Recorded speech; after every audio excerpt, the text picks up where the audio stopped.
Chapter 1343. Desolate provinces, dark forest, spiritual ores, all these things poured into Charlotte's mind, and Charlotte's mind was filled with endless imagination. The vast dark forest also had a strong attraction for him, which was no less than the attraction of spiritual ores. He had an impulse to go to the dark forest, which had not been explored even in the Holy Thunder era. "Don't think I don't know what you're thinking," Liang Tao suddenly said. "The dark forest covers an area of 894.5 million square kilometers. In the Holy Thunder era, many explorers went into the forest in groups, but no one ever came out alive." "No one came out alive?" Charlotte was surprised. Not only people, but also many official and private aircraft enter the forest in the Holy Thunder era. But there are no exceptions. No matter whose flying object enters that forest, they will lose contact and then disappear, never to return. Liang Tao said. Charlotte suddenly thought of the Bermuda Triangle on Earth. Many ships and planes disappeared in that area, but no one knew why.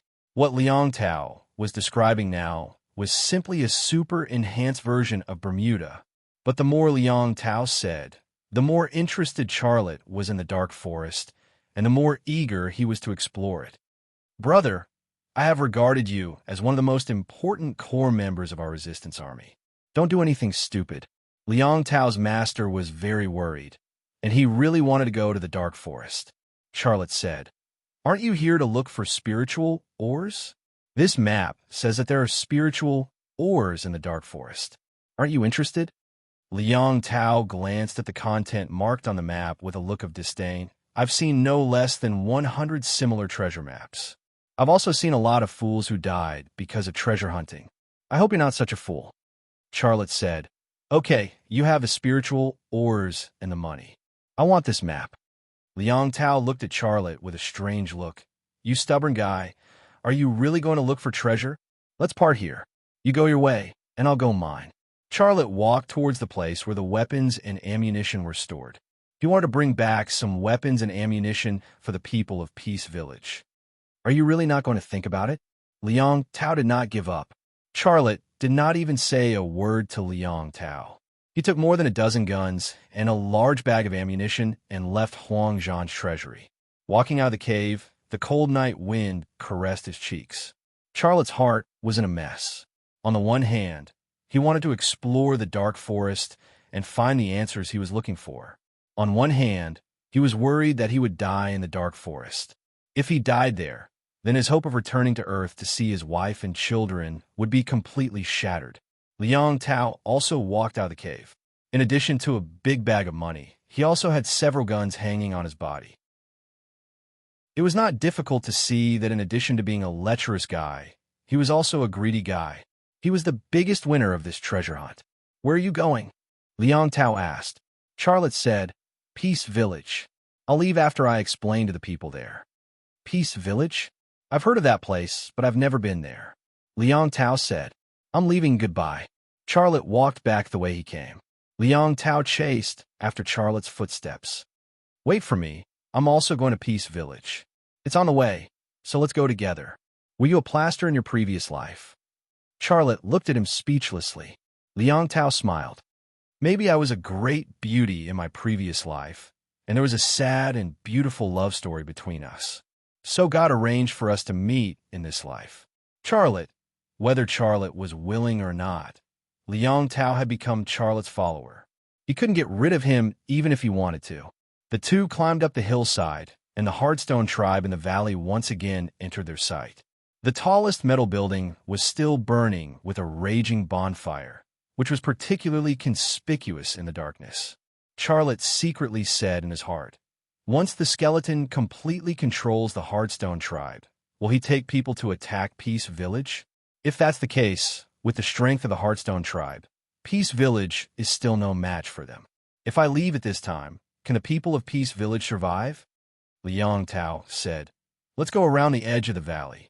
It's indeed a shortcut to go through the Hardstone tribe, but it's too dangerous." At this moment, Charlotte suddenly moved his gaze to the west of the sky, and several small bright spots came into his view. Soon, the bright spots became bigger. They turned out to be several peculiar-looking aircraft. The spacecrafts were pieced together from various parts and materials. They looked similar, but each one was different.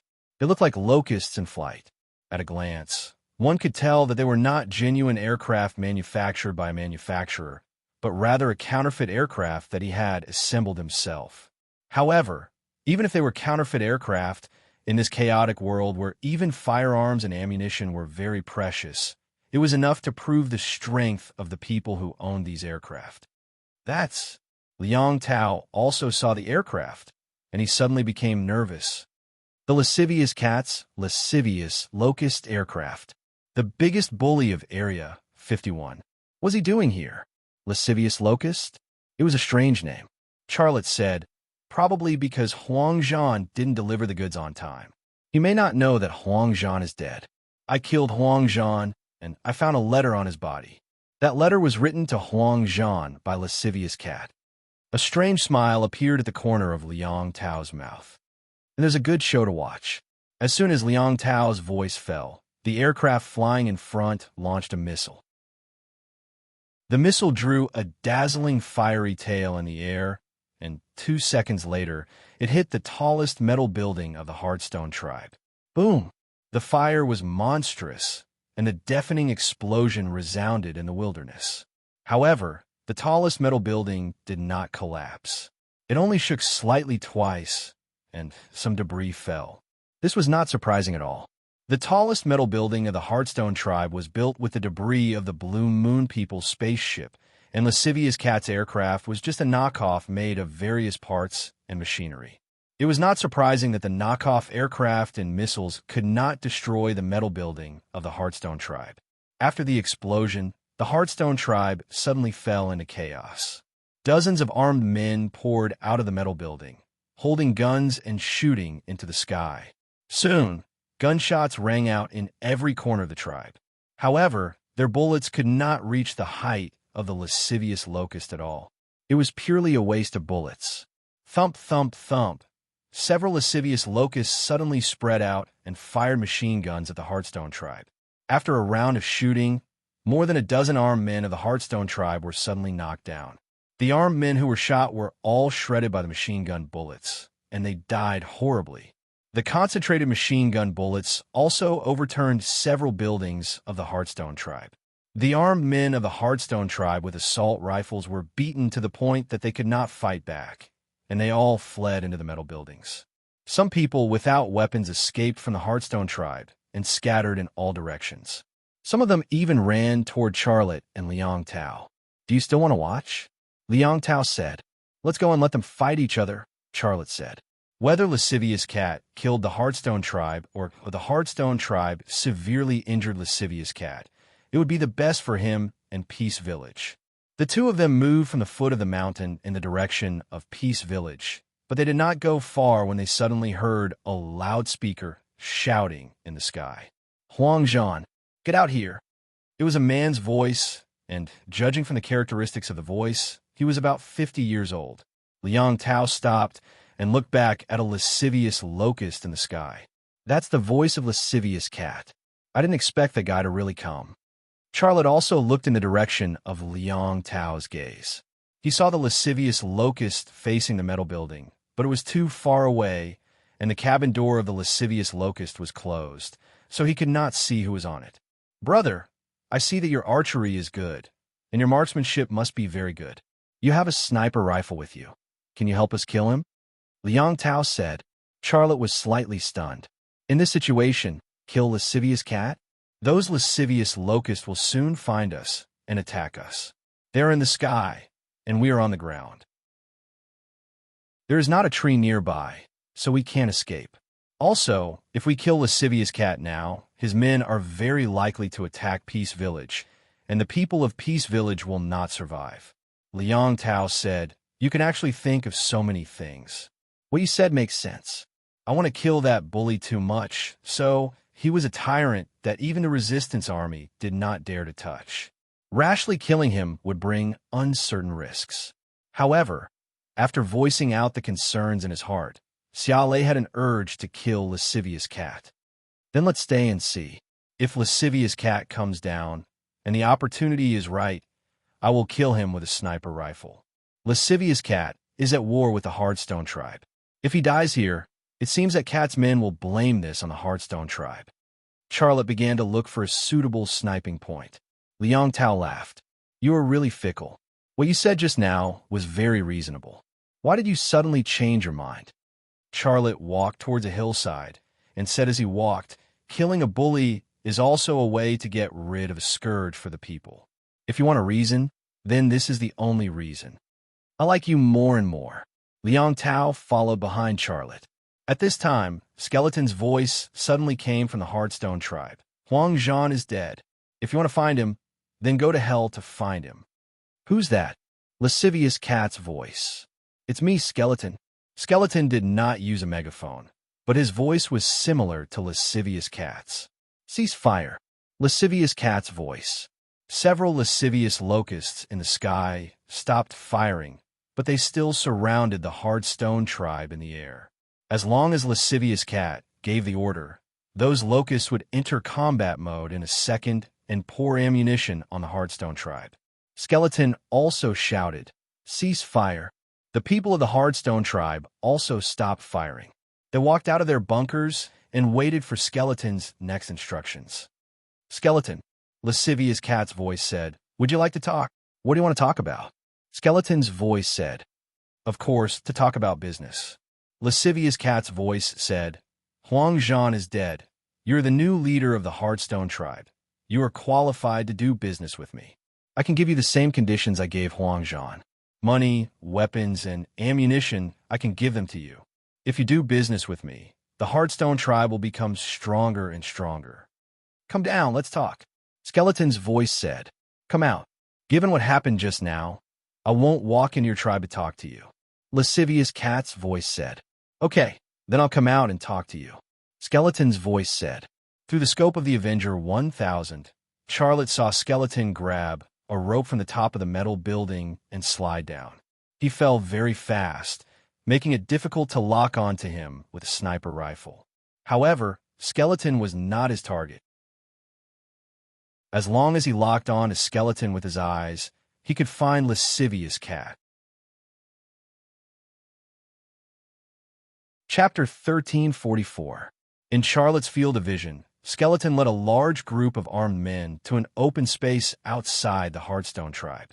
At the same time, several lustful locusts slowly descended from the sky. Xiaolei was a little surprised.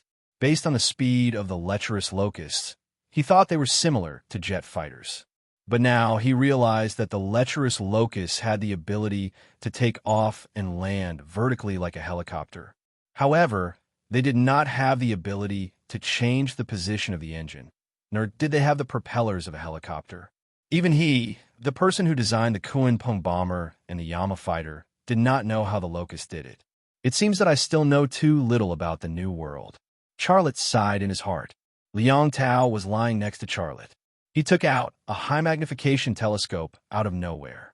While observing the situation in the open space, he said in a serious tone, the target has appeared. The fat man who just walked down from the lustful locust in the middle is the person you want to kill, Lustful Cat. Just as Liang Tao made such a description, Charlotte also saw the target he wanted to shoot, Lustful Cat. The Lustful Cat who just walked down from the lustful locust was a short and fat man. His height was definitely no more than 5 meters. He had a round and smooth head and 2 round eyes, very much like a cat's eyes. He had a few strands of black beard on his upper lip and chin, which also looked like a cat's whiskers. Coupled with a round belly and a pair of short legs, this guy really looked like an overnourished coffee cat. The target is 2,895 meters away from you. Northwest wind, wait. Liang Tao put down the telescope in his hand. He looked at the sniper rifle in Charlotte's hand. You have the Avenger 1000 in your hand, right? The effective range of this sniper rifle is only 1,000 meters, but the target is 2,895 meters away from you. This is impossible. We have to go somewhere else. Charlotte said lightly. If we want to go somewhere else, the metal building in the Hardstone tribe is the most suitable. If you dare to go, let's go. That. Liang Tao coughed. Let's get out of here. Charlotte kept his mouth shut. He continued to use the scope of the Avenger 1000 to observe the situation in the clearing. 28.95 meters. This was the number given by Liang Tao, and the distance he measured with his naked eye was also almost 2,900 meters, with a margin of error of only 15 meters. However, the effective range of the Avenger 1000 in his hands was only 2,000 meters, and this was after he had modified it. It was almost impossible to use a sniper rifle with an effective range of only 2 kilometers to kill a target close to 3 kilometers away. But was he supposed to give up just like that?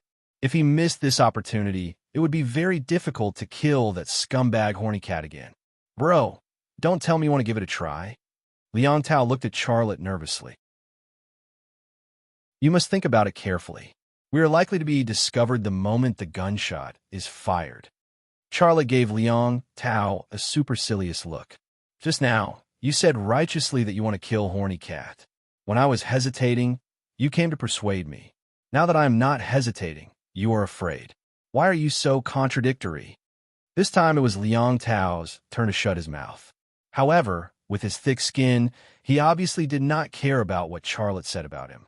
Charlotte pulled out a silencer from his pocket and then neatly installed it on the muzzle. Liang Tao gave a wry smile. Well, pretend I didn't say anything. But I'm beginning to regret telling you who that guy is. If you shoot at this distance, there is no way you can kill that guy. Liang Tao's voice just fell when the Avenger 1000 issued a shio sound and a bullet flew out from the muzzle. Liang Tao then put his eyes in front of the scope, staring at the horny cat in the clearing. However, he soon discovered a cluster of sparks on a metal pole far away from the open space. The metal pole was at least 800 meters away from Horny Cat. I say, brother, your marksmanship is too bad. If it was me, I would not be able to deviate by a few hundred meters. Are you kidding me? Liang Tao had a strange expression on his face. I'm just testing the gun. I'm not nervous. So what are you nervous about?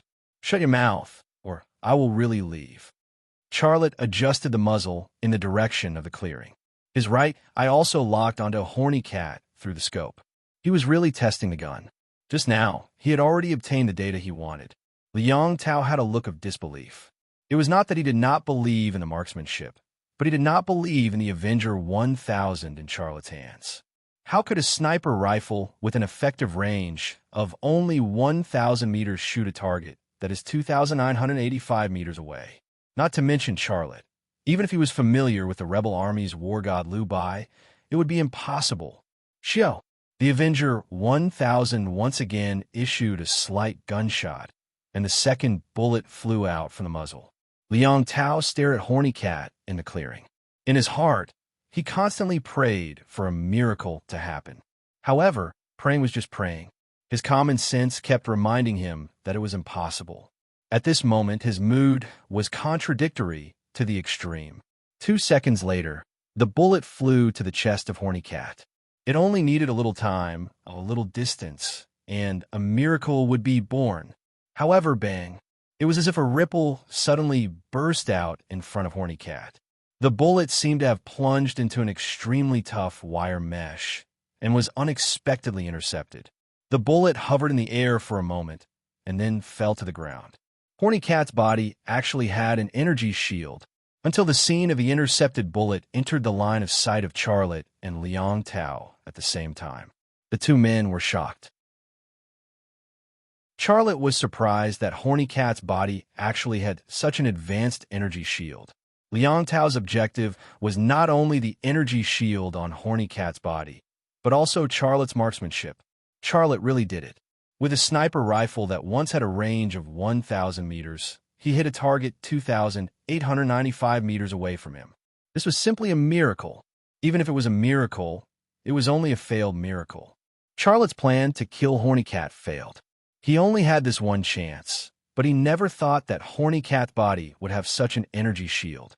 The open space was in chaos. Lascivious Cat's underlings surrounded Lascivious Cat.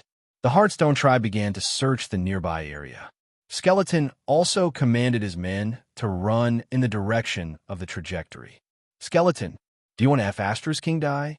You're actually afraid of sniper plotting against me. Skeleton said, if it wasn't me, Do you think I'm a fool? Would I send people to kill you in my territory?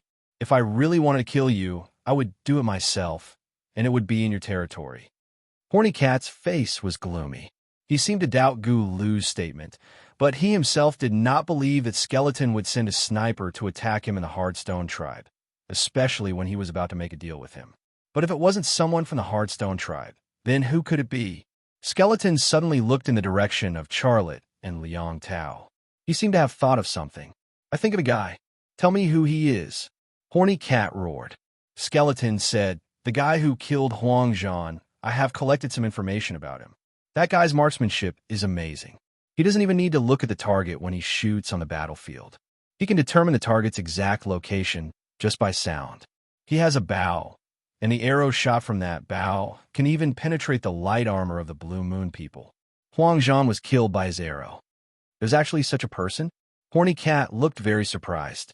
The information is true, because we have people who came back alive from that battle. But our people don't know the guy's name. They only heard the people of Pingon Village call him Teacher Xia. Skeleton said, he wants to kill me? Why? Horny Cat said. Skeleton said, I don't know about this.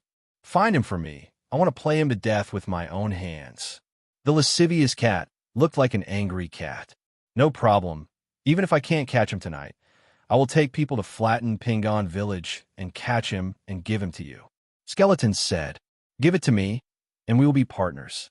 Horny Cat's mouth floated a trace of grin. The skeleton nodded, then suddenly turned around and ran towards the direction of Xia Lei and Liang Tao.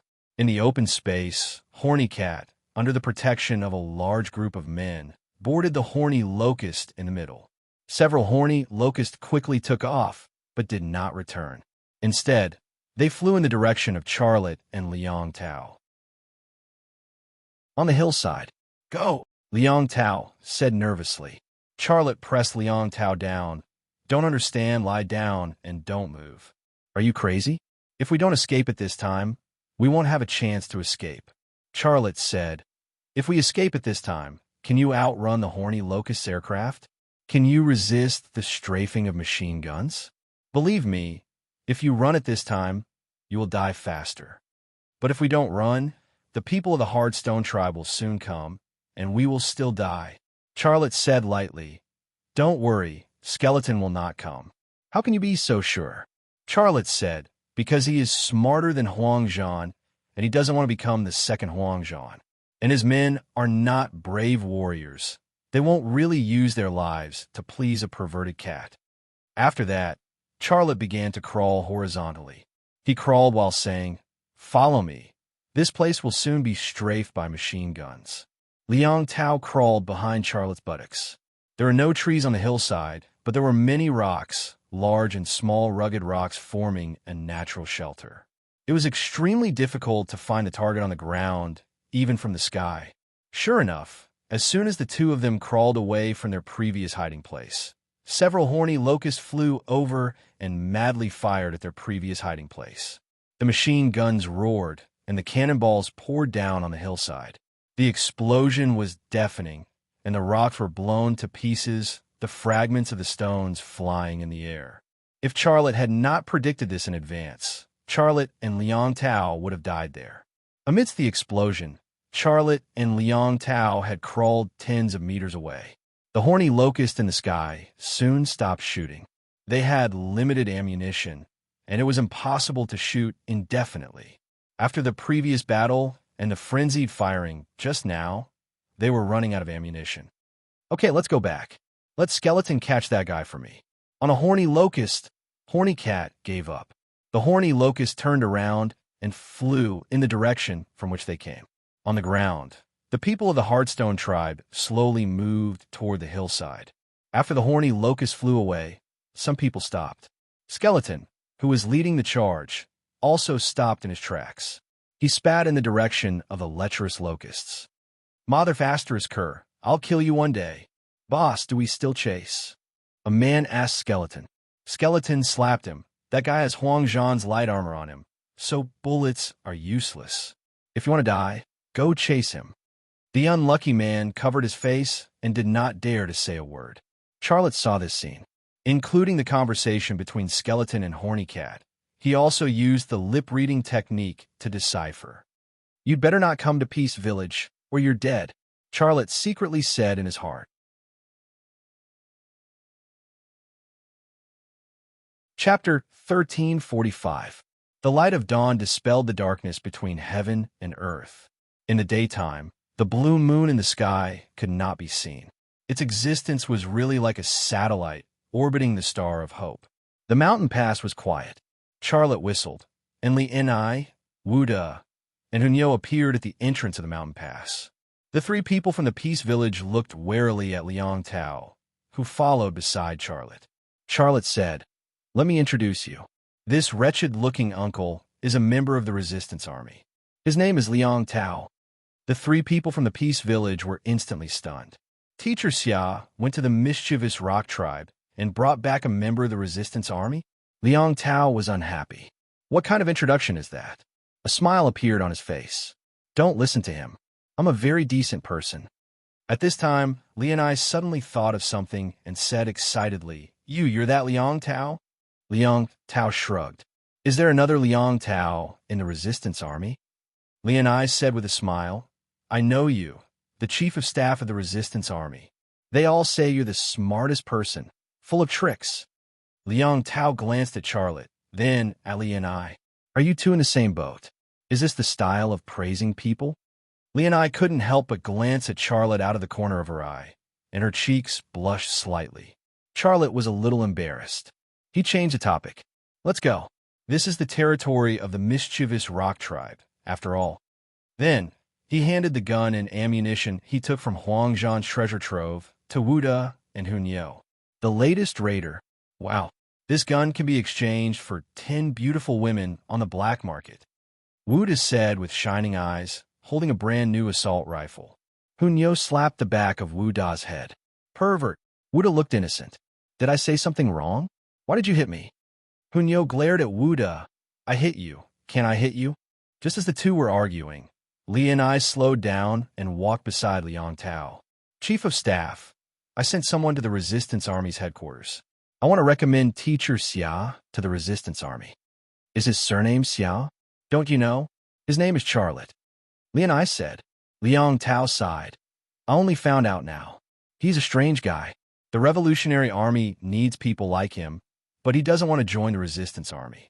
My saliva is dry, but I can't persuade him. He doesn't want to join the Resistance? I wanted to join the Resistance Army with him." Li Ni's face was full of disappointment. Liang Tao lowered his voice. "I now officially approve you as a member of the Resistance Army. My first mission for you is to convince that guy to join the Resistance Army." "I'll try. He's very stubborn," Li and I said. Liang Tao whispered, "If you can convince him to join the Resistance Army, it will be a great merit. If you can do this, I'll promote you to be my assistant. Think of a way.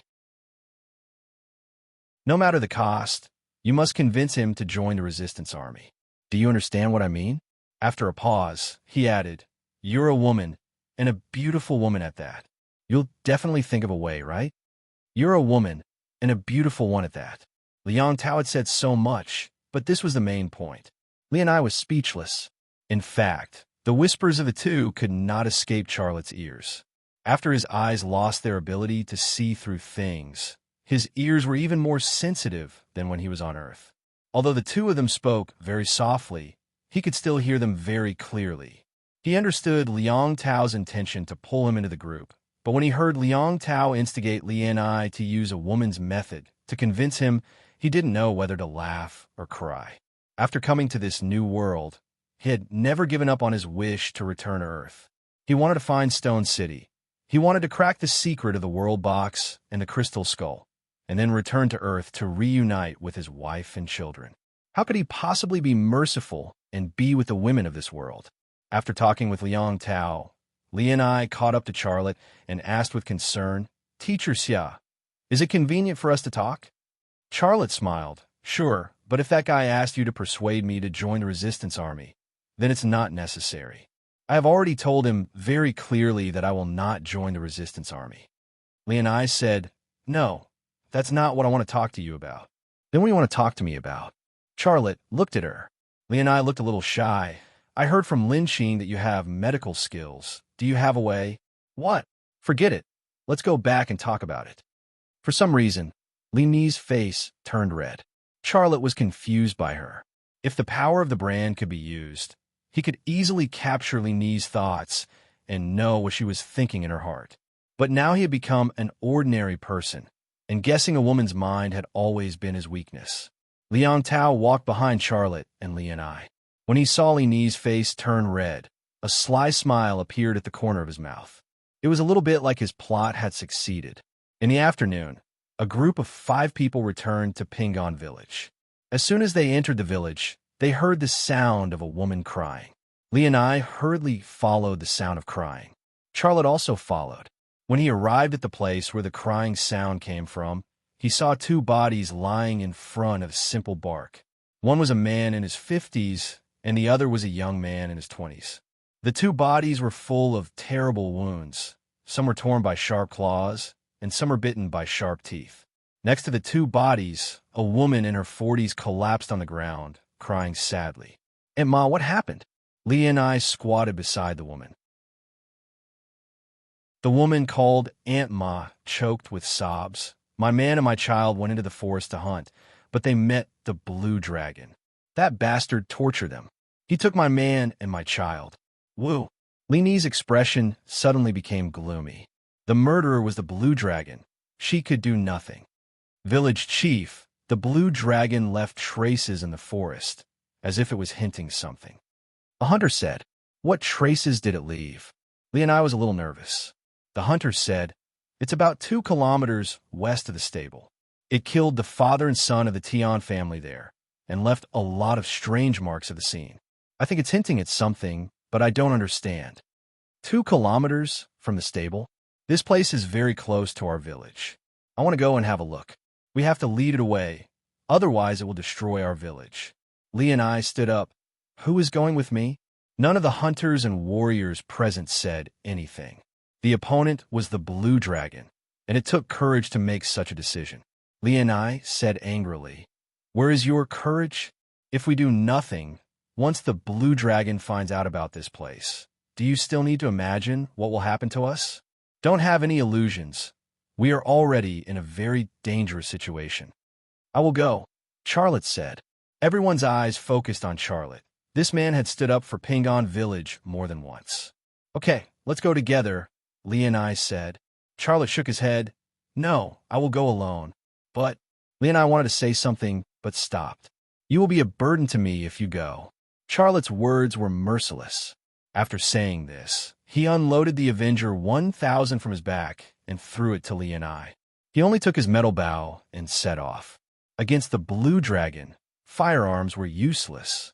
The metal bow might be able to hurt the blue dragon, but that was only his guess. He was not sure. The reason why he decided to go and have a look was because he had a hunch that the blue dragon was coming for him.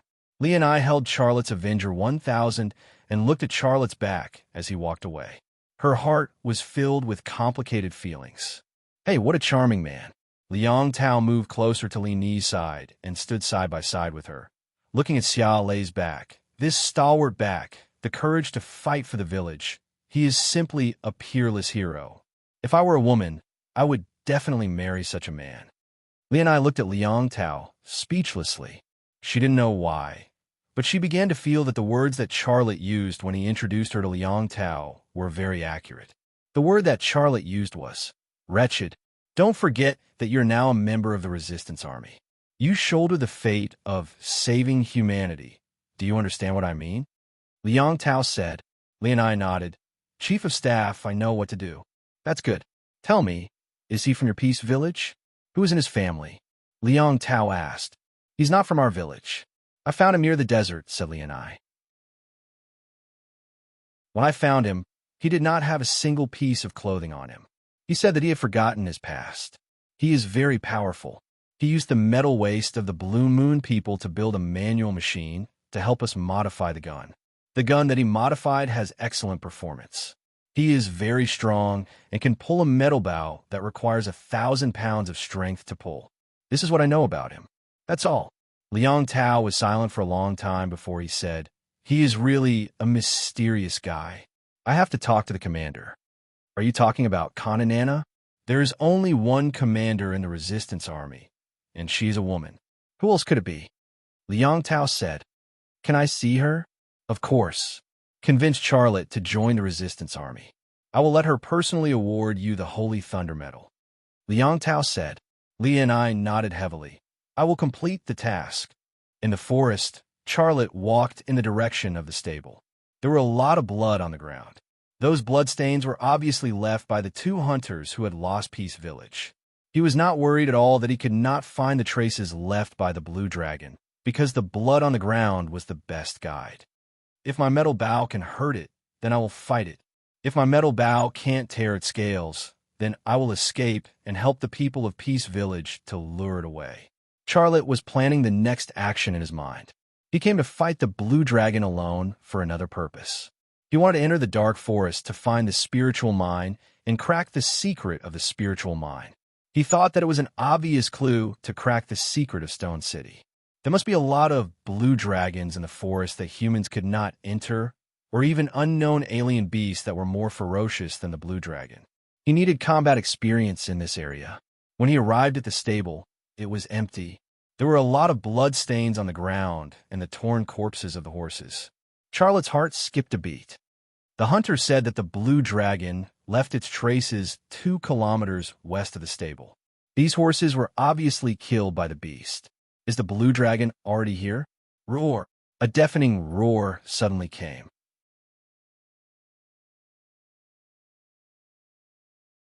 Chapter 1346.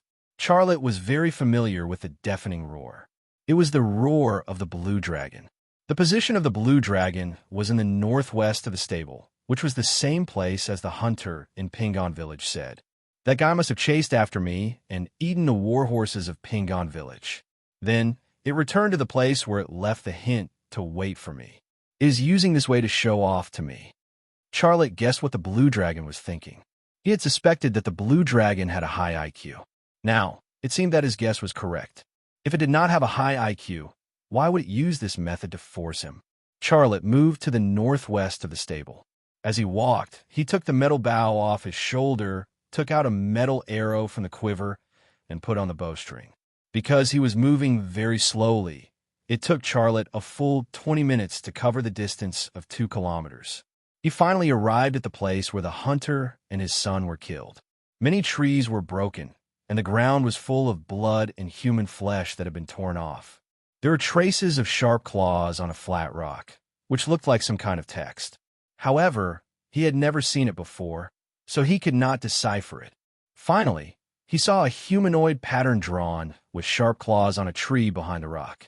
It had a head, a body, hands, and feet, but the level of drawing was worse than that of a human child. However, this was not the point.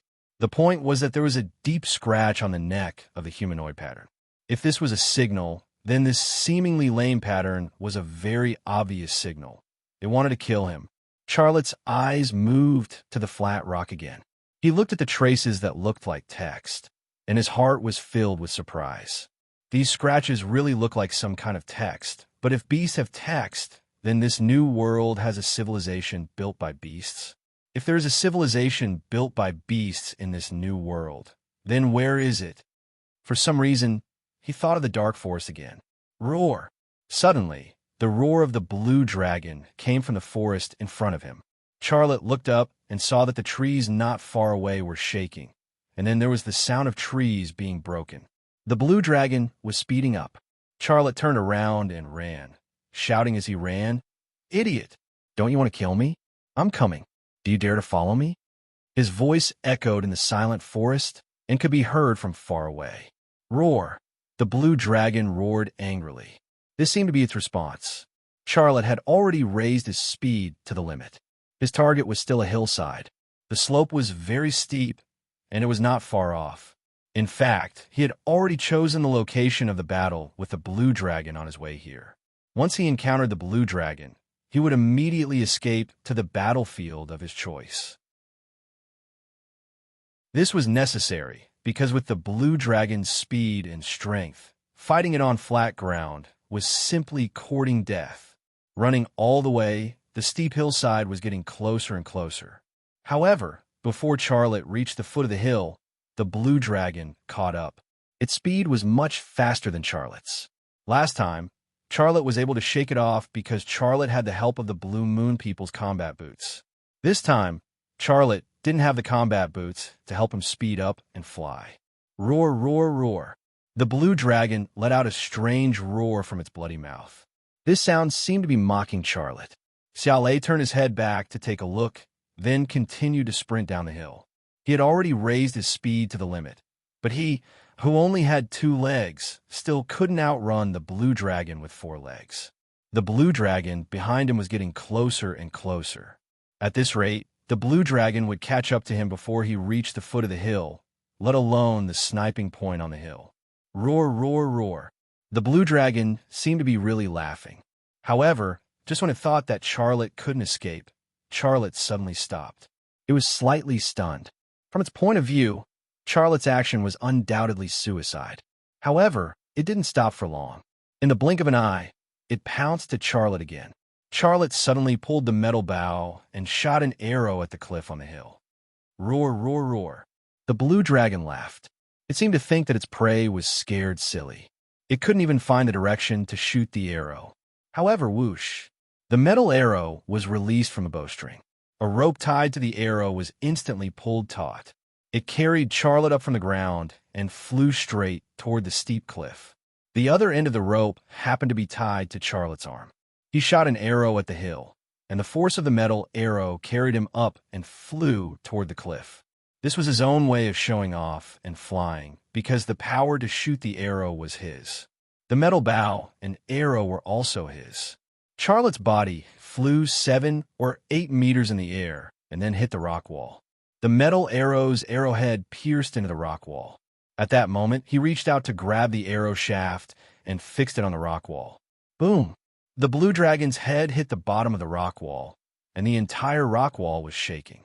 Some of the loose rocks fell down, and some of them hit the blue dragon's body, but they couldn't hurt him at all. Roar, roar, roar. This time it wasn't the blue dragon that was laughing. It was Charlotte imitating the blue dragon's laughter to mock his opponent. The blue dragon shook its head and shook off the dust and gravel on its head. It raised its head and looked at Xiaolei, who was hanging about 10 meters in the air. Its 2 blue bell-like eyes were about to spit fire.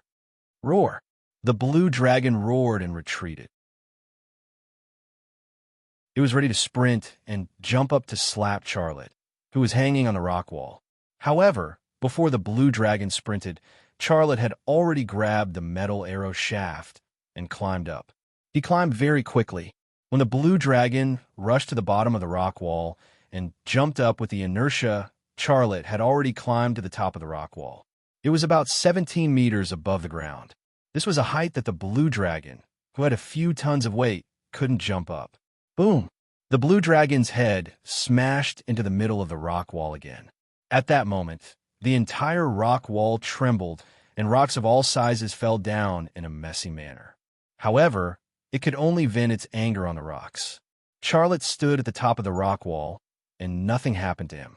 Hey, how about we make peace? Charlotte looked down at the blue dragon below.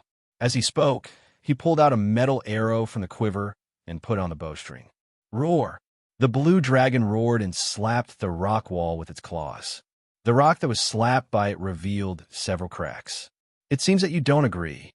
Charlotte suddenly pulled the metal bow and shot an arrow at the blue dragon's head. Charlotte used all his strength on this arrow. When the arrow left the bowstring, it made a sound of tearing through the air. The power it carried was more than 1,000 pounds. It seemed that the blue dragon felt the terrible power carried by the arrow. It didn't dare to use its head to catch the arrow shot by Charlotte. It subconsciously tilted its head and dodged the arrow. It didn't dare to. Its head got away, but its body was a step too late because it was too heavy. Ding! A sound similar to metal colliding came from the blue dragon's scales. This time, there were no sparks. The arrow cut through the blue dragon's scales and pierced into its flesh. Blood burst out. The blue dragon's blood was actually blue. Wah, roar! The blue dragon roared to the sky. Charlotte's arrow only caused it a little bit of injury, but it made it extremely angry. In its opinion, Charlotte was just a humble and weak human being. No human being could hurt it. Charlotte took out another metal arrow from the quiver and put it on the bowstring. I actually don't want to kill you, but what you did was too much. As long as you are here, Peace Village will not be safe. Between you and Peace Village, I can only choose the latter. Whoosh! Another metal arrow shot out. It was less than 10 meters away. In the blink of an eye, it flew in front of the blue dragon and plunged into its back.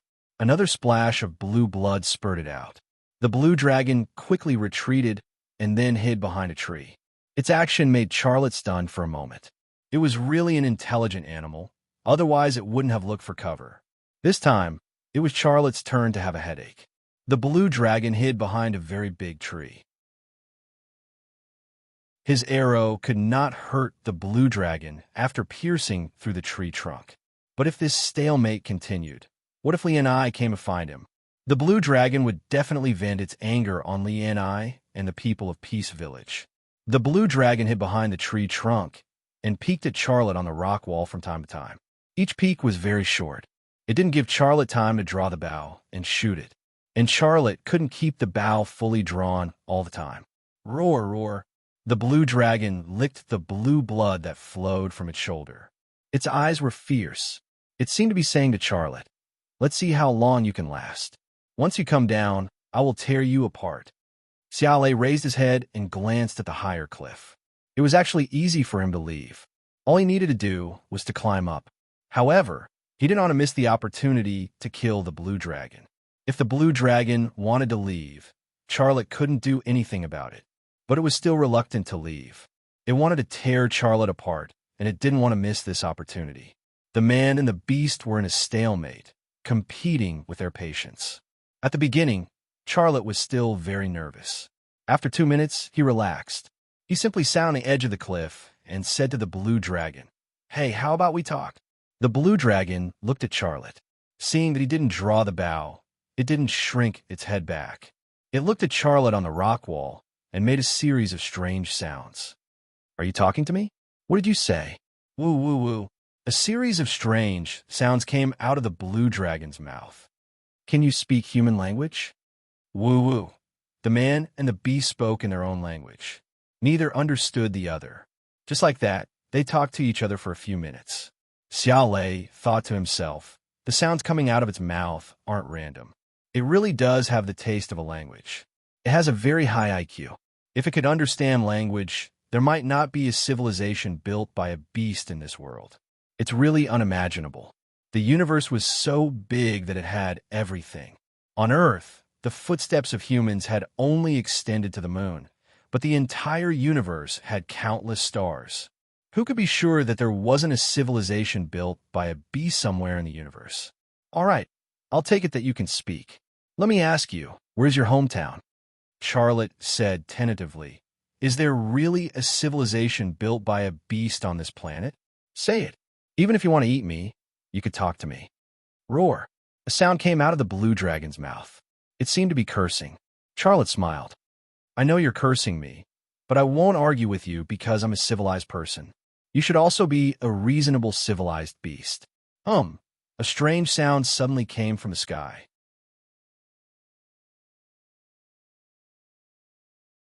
Chapter 1347.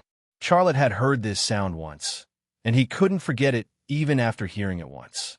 He thought it was the sound of Blue Moon activating the energy field. Charlotte suddenly raised his head and looked at the sky. A huge transport ship slowly descended from the sky and flew in the direction of the garbage dump. This was just to confirm the situation. The next second, Charlotte's gaze quickly moved to the blue dragon below the rock wall. At this moment, the power of the brand in his body suddenly awakened, and all the lost abilities returned. He felt as if his body had infinite power, and his brain could see through everything in the world. This feeling was like he had suddenly shed his mortal body and evolved into a god. The long-imprisoned branding power was awakened, and the energy field spread in all directions like a tide.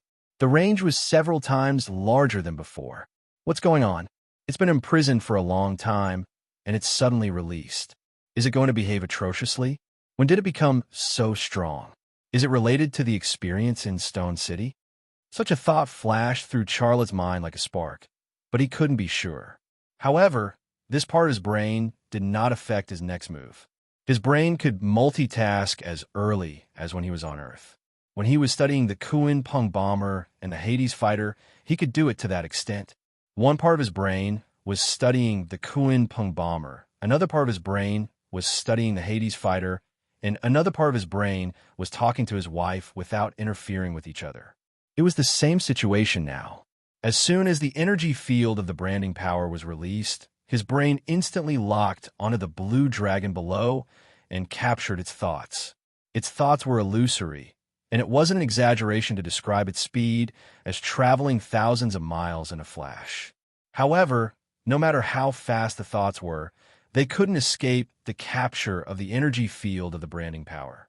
Almost at the same time that the blue dragon was wrapped up, Charlotte captured the thoughts of the blue dragon, and there was some very special information in his brain. It was information stolen from the blue dragon's brain. According to the information, Charlotte's brain gave a virtual image. It was a vast primeval forest with towering trees and vein-like vines wrapped around the trees. Birds with sharp beaks and claws were flying in the treetops, and fierce beasts were running on the ground. The blue dragon was also in the running team. It weighed a few tons, but in this forest, there were beasts that were bigger and stronger than it.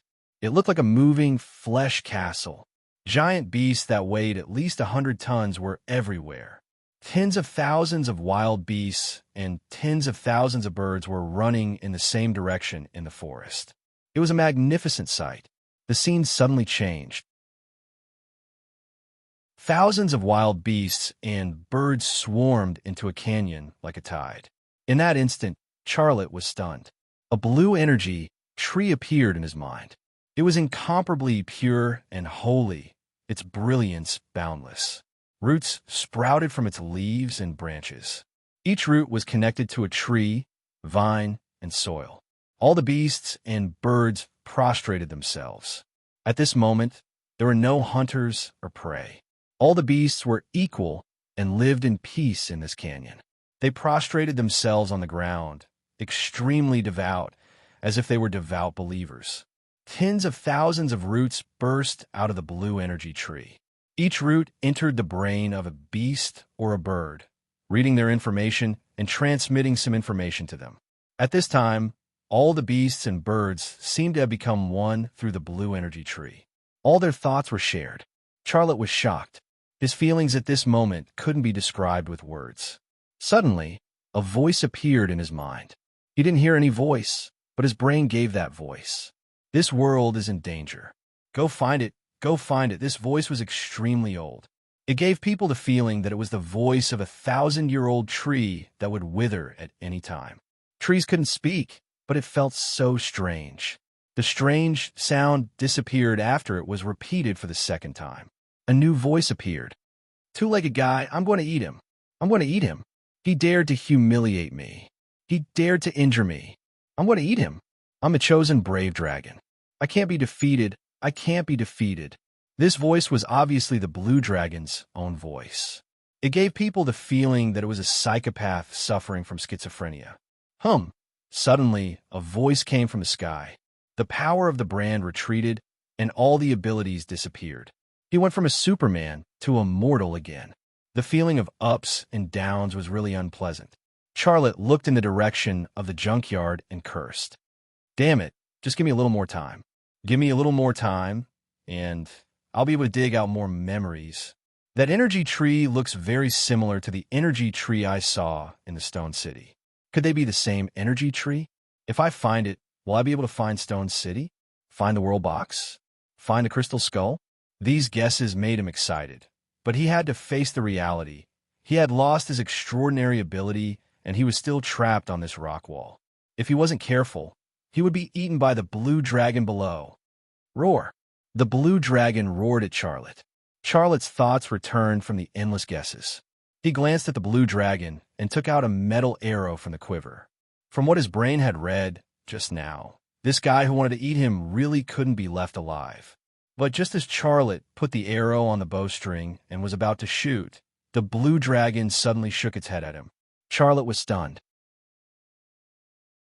He looked straight at the blue dragon and didn't pull the metal bow to shoot. The blue dragon walked out from behind the cover, looked up at Charlotte, and then whimpered twice. The blue dragon's strange behavior made Charlotte puzzled, but he didn't dare to let his guard down. After all, this blue dragon had a very high IQ and could be considered a cunning guy. He didn't want to be tricked by it and become its snack. The blue dragon's mouth continued to make that kind of sound like it was talking, but without the energy field of the branding power, Charlotte's brain couldn't read the blue dragon's mind at all. He couldn't understand what it was saying at all. "Can you draw it?" Charlotte suddenly remembered the picture of the humanoid on the tree. He tentatively said, "Draw what you want to say and see if I can interpret it." The blue dragon continued to whimper. Charlotte couldn't understand it, and of course, it couldn't understand Charlotte's words either. The man and the beast fell into a strange circle of talking to each other. Charlotte kept trying to interpret the blue dragon's language, but it didn't work at all. The blue dragon also couldn't understand Charlotte's language, and it looked more and more anxious. After half an hour, there was suddenly a buzzing sound in the sky. "It's coming!" Charlotte stood up excitedly. The branding power's energy was awakened, and the energy field spread out like a tide. The blue dragon's mind once again entered the range of the energy field, and its thoughts were immediately captured by the energy field. The brain of the blue dragon suddenly appeared in Charlotte's brain to interpret the blue dragon's thoughts. "Come with me. Let's go to the Forest of Rest. I'll take you to see our queen." This time, Charlotte understood, and the blue energy tree appeared in his brain again. He was very sure that the queen that the blue dragon was talking about was it. It ruled that vast and boundless forest. And the Forest of Rest that the blue dragon was talking about was the dark forest that Liang Tao mentioned.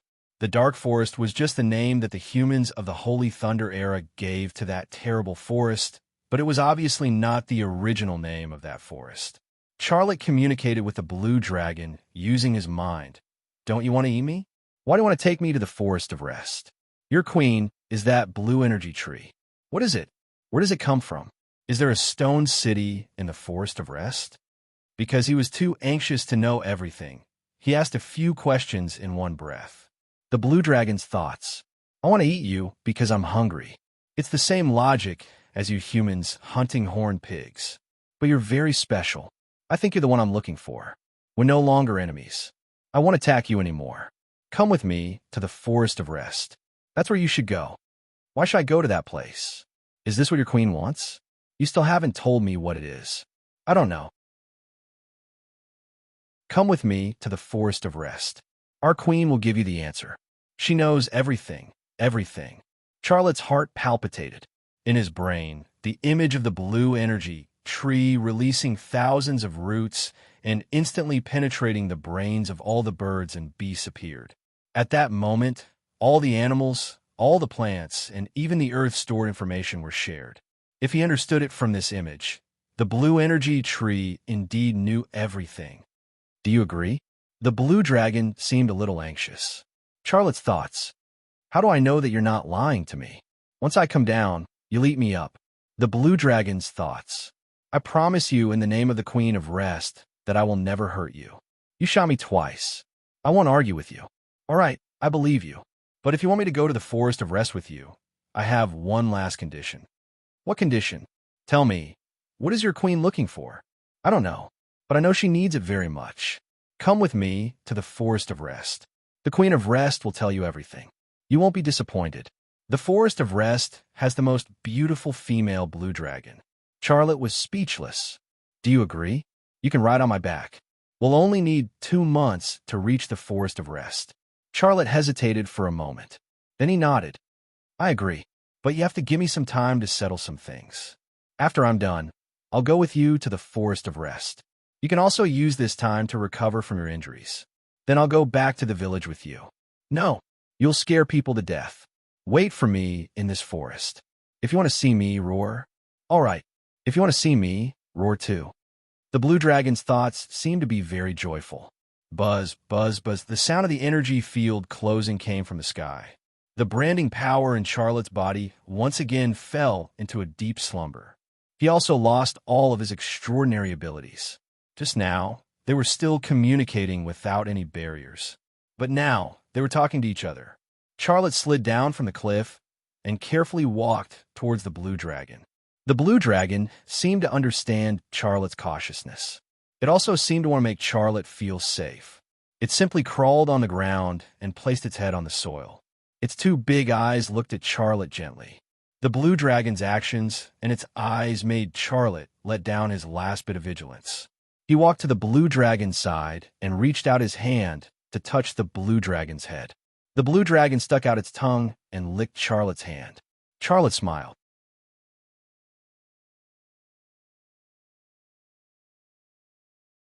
Chapter 1348. The stable came into Charlotte's sight. There was also a large group of people from Peace Village. Not only the soldiers of Peace Village, but also the ordinary people. Lin Qing was also among them. She was holding her baby, and her eyes were full of worry. She hated Charlotte's milk thirst, and she also hated Charlotte asking her for milk. But at the same time, she was grateful for everything Xia Lei had done for her. The food he had given her, the simple and practical medical skills he had taught her, and everything he had done for Peace Village. Therefore, her feelings for Charlotte had always been very complicated. However, when she saw Charlotte appear in her sight, all the feelings in her heart disappeared in an instant. What was left was a kind of peace which made people feel very comfortable. Liang Tao and Li and I were also in the crowd. When they saw Xia Lei walking towards the stables unscathed, both of them were relieved. Li and I greeted him. "Where's the blue dragon?" "It's still in this forest," Charlotte said. "Ah." Li and I suddenly became nervous. "You couldn't lead it away?" "No," Charlotte said. "Damn it, we can't stay here. Let's go back." A hunter was scared and said nervously, "Maybe we should leave this place and rebuild our village somewhere else," someone said. The villagers suddenly began to discuss, and the atmosphere of fear spread among the crowd. Charlotte raised his hand. "Everyone be quiet and listen to me." Everyone's eyes were focused on Charlotte, and they all became quiet. This man of unknown origin had subconsciously become the most important person in the village, and he had a higher prestige than Li and I. Charlotte said, "The blue dragon, I have reached an agreement with it. From now on, don't provoke it, don't attack it, and it won't hurt you. Even if you walk past it, it won't attack you." Everyone's jaw dropped. "This agreement is valid until I leave," Charlotte added. "Wait." Liang Tao looked at Charlotte with a strange look. "Did you just say that you reached an agreement with Blue Dragon?" Charlotte shrugged. "I know it's hard to understand, but it's the truth. Teacher Xiaoyu, can you not make this kind of joke?" Li and I said. Charlotte looked very serious. "I'm not joking." At this time, Lin Qing suddenly interrupted. "Teacher Xia, I admit that you are very capable, and you are also the most powerful person I have ever met, but can you not treat us like fools? Many of us are illiterate, but we have common sense, okay? How could you have come to an agreement with Blue Dragon?" "Yeah, is Teacher Xia treating us like fools?" someone said. "Hey, we respected him so much. How could he treat us like this?" Someone said. The sounds of discussion were filled with suspicion and dissatisfaction. Humans were like this. Even if you did 100 good deeds, as long as one of them was not recognized, the credit for the 100 good deeds would be erased. It was the same with talking. It was originally a chicken feather, but after many people's mouths, that chicken feather became chicken. In the voice of doubt, Charlotte suddenly roared. "Ah!" Everyone looked at Charlotte in surprise. They did not understand what he was doing. Suddenly, a deafening beast roar came from the forest. Roar! It's the roar of Blue Dragon. A hunter suddenly screamed. The people of Peace Village suddenly panicked. The timid ones turned around and ran away. The scene was chaotic. The soldiers of Peace Village raised their guns. But the guns in their hands did not bring them any sense of security. Facing an opponent like Blue Dragon, even the bravest people would be afraid. "Don't shoot," Charlotte shouted. "Do you want us to give up resistance?" Lini's face was pale. She had already thought of the worst result, which was that Blue Dragon would attack Peace Village, and the people of Peace Village would be destroyed. The blue dragon appeared and slowly walked towards the stable. Dozens of guns were pointed at it, but it was not afraid at all. Lin Qing was holding her child, but she was scared to tears when she saw Blue Dragon eating her child. She cried, "Teacher Xia, use your bow and arrow to shoot it. Your bow and arrow can hurt it." Charlotte took off the metal bow from his shoulder, but he did not draw it. "Kill it! Kill it!" Lin Qing was about to collapse. "Kill it and protect my child. I will give you anything." Women were willing to sacrifice anything for their children. She said something embarrassing, but at this time, no one actually paid attention to what she said. Fear was tormenting everyone present. Charlotte suddenly threw away the metal bow in his hand and walked towards Blue Dragon. Blue Dragon walked towards Charlotte. It did not rush or roar. It looked very docile. "Chief, Hunyo's voice was trembling. "Should we shoot?" "No, wait a little longer." Lini's forehead was full of cold sweat. She was worried about Charlotte's safety, but she was also afraid that if she shot, she would anger Blue Dragon and put Charlotte in danger. No one shot. This was not only because of Lini's order, but also because they all knew that shooting was useless. Rifle bullets could not penetrate the scales of Blue Dragon at all. In a suffocating atmosphere, Charlotte and Blue Dragon walked together. Charlotte reached out and touched Blue Dragon's head. Blue Dragon stuck out its tongue and licked the back of Charlotte's hand. Just these two actions in a second, all the people of Peace Village's jaws dropped to the ground again. All of them were dumbfounded, as if they had choked on an egg. However, an even more incredible scene happened. Blue Dragon crawled on the ground, and Charlotte rode on its back like riding a horse. The Blue Dragon carried Xiaolei and walked towards the stable. Its steps were very slow, but its overly heavy footsteps still made a dull sound. Dong, dong, dong. The footsteps from Blue Dragon's feet were like the beating of war drums on an ancient battlefield, shaking people's hearts and torturing their nerves. When approaching the stable, Charlotte patted Blue Dragon's neck. "Let's stop here. If we go any further, we will scare them." "Oh!" Blue Dragon made a sound, as if answering Charlotte. After this response, it stopped and then lay on the ground again, making it convenient for Charlotte to get down from its back. Charlotte jumped down from Blue Dragon's back, then waved his hand. "You go back and wait for my signal." "Roar!" Blue Dragon roared, turned around, and ran into the depths of the forest. This time, it ran with all its might, and a large number of trees in front of it fell down. Charlotte walked to the stable with a faint smile on his face. "I have proved to you my agreement with Blue Dragon. I have to remind you again, don't attack it. It won't attack you." The people of Peace Village came to their senses. No one knew who took the lead, but they rushed to Charlotte, lifted him up high, and walked into Peace Village while cheering. At this moment, all the doubts and dissatisfaction disappeared and were replaced by awe. Their awe of Charlotte had reached a sacred level. "This is amazing. How'd he do it?" Lianai said to herself. She actually wanted to lift Charlotte up like the villagers and cheer for him, but she felt that it was a little inappropriate. No matter how small the village chief was, he was still a leader, and a leader had to pay attention to his image. Liang Tao suddenly grabbed Lini's arm. "On the way back, you said that when you found him, he was naked, and he didn't say where he came from. Is that right?" "Chief of General Staff, you..." "Answer me. This is very important." Lianai nodded. "Yes, that's what he said." "How is this possible? How is this possible?" Liang Tao muttered to himself. His expression was sometimes solemn, sometimes excited, and it was extremely strange. "Chief of General Staff, what's wrong? Did you find something?" Lianai asked tentatively. Liang Tao said, "Do you know that Charlotte is not the only one who can communicate with Blue Dragon?" Lianai was stunned for a moment. "Who else?" Liang Tao was silent for a long time before saying a name. "Holy thunder." "Ah." Lini's small mouth formed a zero shape, and she couldn't close it. Liang Tao said, "I know you will think this is unbelievable, but it's true. I've read about it in history.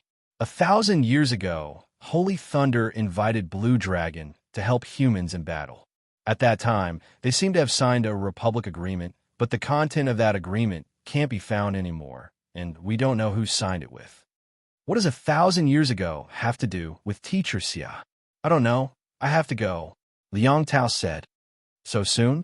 I can't wait to see Kong to Nana immediately. I want to tell her everything about Charlotte. She will definitely be very interested. Liang Tao said. Do you need anything I can prepare for you? It's a pity that the war horses were killed by Blue Dragon. Otherwise, I would let you ride my horse. Li and I said. Liang Tao said, no need. You just need to remember the task I gave you. Keep him, persuade him at all costs. Li and I hesitated for a moment, and then nodded heavily. She seemed to understand Liang Tao's words, and this made her cheeks slightly hot. Liang Tao turned around and left without the slightest hesitation. Take care, Chief of General Staff. Li and I waved goodbye to Liang Tao, and when Liang Tao disappeared from her sight, she turned around and walked towards Peace Village.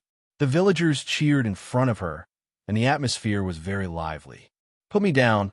I'm about to faint for being thrown around by you. Charlotte's voice. Teacher Xia, you should find a woman.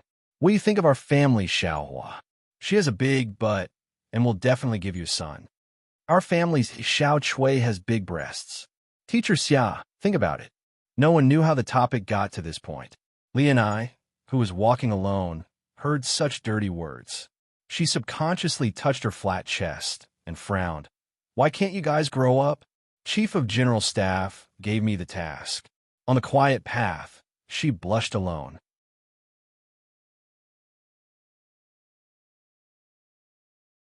Chapter 1349. It was already very late at night, but the Peace Village was still lively and not quiet at all. Huang Zhan was dead, and the Blue Dragon would no longer hurt the people of Peace Village. These were all good things that the people of Peace Village should celebrate. They danced and sang beside the bonfire, releasing all the emotions that had accumulated in their hearts. However, the person who should be at the party the most was not here. In Li Ni's home, Charlotte was reading a book that he had brought out from Huang Zhan's treasure house. This book seemed to be hundreds or even thousands of years old, and it was very old.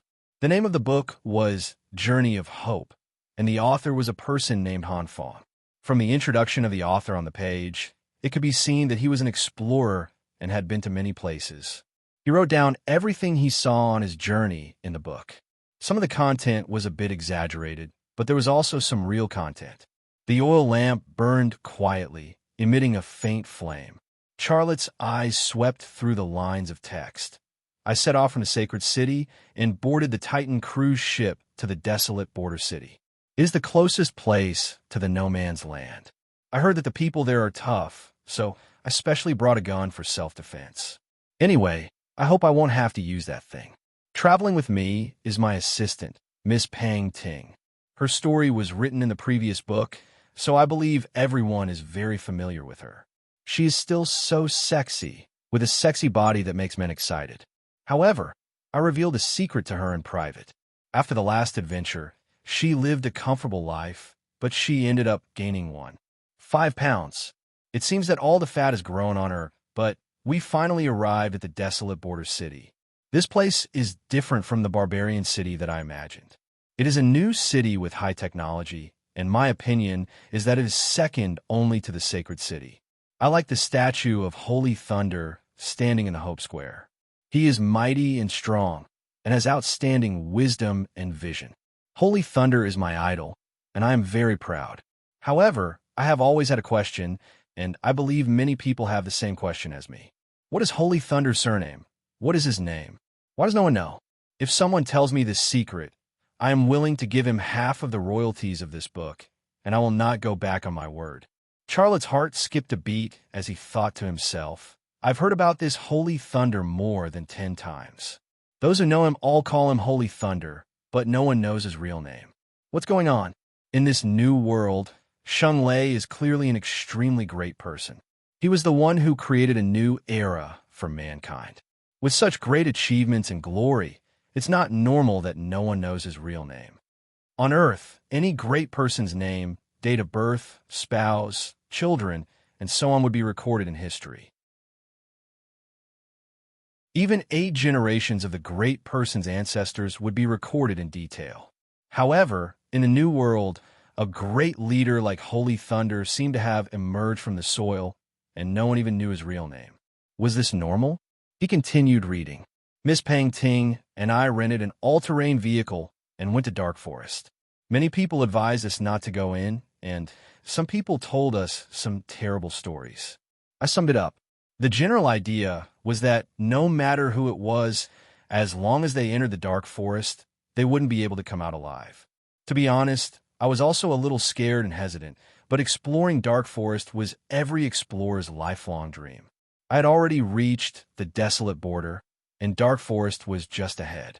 How could I give up on my dream and be a coward? We left desolate Border City, and it took us 2 weeks to reach the border of Dark Forest. This place was just too big. We met our first difficulty, and there was no road. We still had to travel another 100 kilometers to enter Dark Forest. Fortunately, our all-terrain vehicle's performance was very good, and it could travel well even in the wilderness without a road. We continued to advance into Dark Forest. I believed that Holy Thunder would definitely protect me and Miss Pang Ting to successfully complete this exploration. If I were to enter Dark Forest and discover the secret within, I would become the first person in human history to enter Dark Forest and come out alive. We finally saw Dark Forest, and it was a boundless primeval forest. I used the optical telescope to look into the distance, but the sky above the forest was shrouded in thick fog, and the visibility was very low. I couldn't see the situation inside the forest at all. A terrible situation occurred. Our vehicle malfunctioned, and our communication device lost signal, and we couldn't contact the outside. Night fell, and we set up camp next to the all-terrain vehicle. Pang Ting used dried branches to make a bonfire, and then started to roast meat. It was the last piece of meat, and we had already exhausted our food reserves along the way. I personally felt that it was all right, as I was naturally optimistic. But Miss Pang Ting was too young, and she was a little scared. Although she didn't say it, I could tell. I comforted her and suggested that she go back, but she refused and wanted to enter Dark Forest with me. I was very moved, and I carried her in my arms. It was easy for people to lose control in a dangerous environment, and I lost control. Miss Pang Ting's warm and plump body quickly evoked my primal desire. I pressed her under my body and took off her pants, and she didn't reject me. We released our passion and desire in nature, and that feeling was as though we were one with the world, and it was very magical. Charlotte frowned, because the content that he saw next wasn't any exploration, but was full of XXOO content. Not only was there a detailed description of the organs, but there were also detailed and exaggerated movements. I have to say that Han Fang's writing was amazing. After reading this part of the content, a certain part of Charlotte's body had already stood up and nodded in respect to the author. The author from 1,000 years ago was also trying his best to sell his books. After that unbearable content, Charlotte continued reading. The sky was bright, and I crawled out from my sleeping bag. I woke Miss Pang Ting up, and she also crawled out from her sleeping bag. The eternal sun shone on her body, and her, but was even whiter, and her chest was even whiter. After a night of flirting with her last night, I felt like I was many years younger. She looked a little shy, and wore her clothes behind my back. But when she bent down, I could see her maturity. Xia Lei furrowed his brows again. Was this guy done? Is he writing a travel book or a yellow novel? Fortunately, after the description of wearing clothes, Han Fang's book finally returned to the main path and entered the adventure story. After I discussed with Miss Pang Ting, we finally decided to explore Dark Forest. We knew what kind of danger we were about to face, but there's a saying in ancient Chinese, nothing ventured, nothing gained. If we don't enter Dark Forest, how can we solve the secret that has troubled mankind? Thus, we entered Dark Forest. I couldn't describe the scene I saw in Dark Forest with words. Miss Pang Ting and I entered from the edge of the forest, and after walking for less than 100 meters, we saw dozens of human skeletons and some weathered relics. Some of the skeletons and relics belonged to armed bodyguards, and some belonged to my colleagues. Do you know who I found among the skeletons? The famous legendary explorer, One-Eyed Jack. It was rumored that his death was due to the uneven distribution of the treasures, but I didn't expect his skeletons and relics to appear in Dark Forest. After finding One-Eyed Jack's skeletons and relics, Miss Pang Ting and I became even more nervous. We discussed for a while, and finally decided to continue moving deeper into Dark Forest. I swear, if I had the chance to do it again, I would never have made that choice. If it wasn't for what happened later, Miss Pang Ting and I would have already died in Dark Forest. The thick fog shrouded the Dark Forest, and the visibility was always very low. Miss Pang Ting and I moved very slowly, and even if we wanted to, we still had to walk faster. Night came especially fast here, and this time I picked up some dead branches in the forest and made a bonfire. The bonfire would make us an obvious target, but it could also drive away wild beasts. This is the basic common sense of exploration, so I won't say more. I'll talk about Miss Pang Ting and I. We had a passionate spark in the forest. She said she needed to pee, but she didn't dare to leave the bonfire, so I let her pee next to the bonfire. She took off her pants in front of me and squatted in front of me to pee. That seductive scene stimulated me, and I lost control again. Just when she wanted to pull up her pants and stand up, I pushed her to the ground, and then we did it next to the bonfire. Charlotte smiled bitterly. Is this guy an erotic adventure writer? He braced himself and continued reading. The next day at dawn, Pang Ting and I climbed out of our sleeping bags. The normal procedure was to pack up our sleeping bags and luggage, and then move on, but this time, we couldn't proceed as normal. We found ourselves surrounded by more than a dozen blue dragons. There were three-horned blue dragons, giant teeth blue dragons, winged blue dragons, and tyrant blue dragons. These terrifying creatures could only be seen in books before, but I didn't expect to see so many of them this time. Pang Ting and I were in despair. No one could defeat the blue dragons because their scales couldn't be penetrated by bullets. I should have known that we would end up like this, but I wasn't reconciled at all because I was going to die without discovering any secrets. Pang Ting cried, and she hid behind me, hugging me tightly. I could feel the big waves of her chest pressing against me, but I wasn't interested at all. Just when we thought we were going to become snacks for the blue dragons, there was a strange sound from the divine birth. That sound seemed to be the sound of an ancient tree. Charlotte's heart skipped a beat. The sound of an ancient tree? Could it be that it was talking about the blue energy tree? He continued to read anxiously. The sound seemed to be saying something, but I couldn't understand it at all. I hugged Miss Pang Ting, wanting to give her the last bit of warmth before I died. We kissed, and it was a passionate tongue kiss. I liked the taste of her tongue, like the taste of strawberries and cream, sweet and refreshing. However, the blue dragons didn't attack us in the end. They only surrounded us. Miss Pang Ting and I couldn't escape at all. I took out my notebook and wrote down this part of the story. I thought if I were to die, this notebook might have a chance to leave this forest and turn the last story of my life into words. This could be considered my last words. Just as I wrote down the last paragraph, a huge aircraft suddenly appeared in the sky. It was flying very low, and I could see it clearly. I swear, I definitely didn't recognize it wrongly. It was actually the Great Holy Thunder's Sky Eagle aircraft carrier from Holy City. Pang Ting and I saw the hope of survival, and we shouted at the aircraft, hoping to attract the attention of the people on the Sky Eagle aircraft carrier. But the full text ended here. There was a paragraph written at the back of the book. This was the last exploration of the lecherous explorer Han Fong. He died in the dark forest. His notebook was eventually found in the poop of a giant-toothed blue dragon, and the location of that poop was outside the dark forest. The reason why it was preserved was because it was covered with a condom. This condom that was used by Han Fong was already in the museum and became another kind of precious cultural relic. The dark forest continues to maintain the record of no one surviving. It is a dangerous, forbidden zone for humans. This article warns those who attempt to explore the dark forest not to have any illusions. Of course, if you have the ability of Holy Thunder, you can give it a try. Charlotte's gaze shifted to the paragraph written by Han Fong again. A huge aircraft suddenly appeared in the sky. It was flying very low, and I could see it clearly. I swear, I definitely didn't recognize it wrongly. It was actually the Great Holy Thunder's Sky Eagle aircraft carrier from Holy City. Holy Thunder went to the dark forest? What was he doing there? His heart was full of guesses.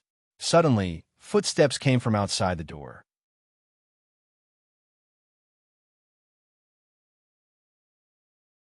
Chapter 1350.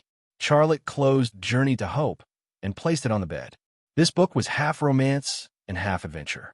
Other than the lecherous explorer Han Fong and Miss Pang Ting's messy XXO content, the adventure part was still very interesting. Especially the last part, Holy Thunder Sky Eagle aircraft carrier appearing in the sky above the dark forest. It gave him endless imagination. The footsteps stopped outside the door. "Teacher Xia, are you asleep?" Li Ni's voice came from outside the door. "Not yet," Charlotte answered casually, but he regretted it as soon as he said it. It was so late, and the village chief was knocking on his door. He wasn't asleep, so didn't he have to open the door for him? But opening the door meant that there would be some trouble. "Well, then open the door. I have something to talk to you about." It was Li Ni's voice. Charlotte smiled bitterly and shook his head. He was a little unwilling, but he still got up to open the door for Li and I. Seeing Li and I at the door, he was stunned. Li and I was only wearing a set of white cotton pajamas. Under the cold blue light of the blue moon, the veil pajamas looked very transparent. Her airport, her perky buttocks, and her long white legs were vaguely revealed. And like a magnet, his gaze was drawn to that mature place.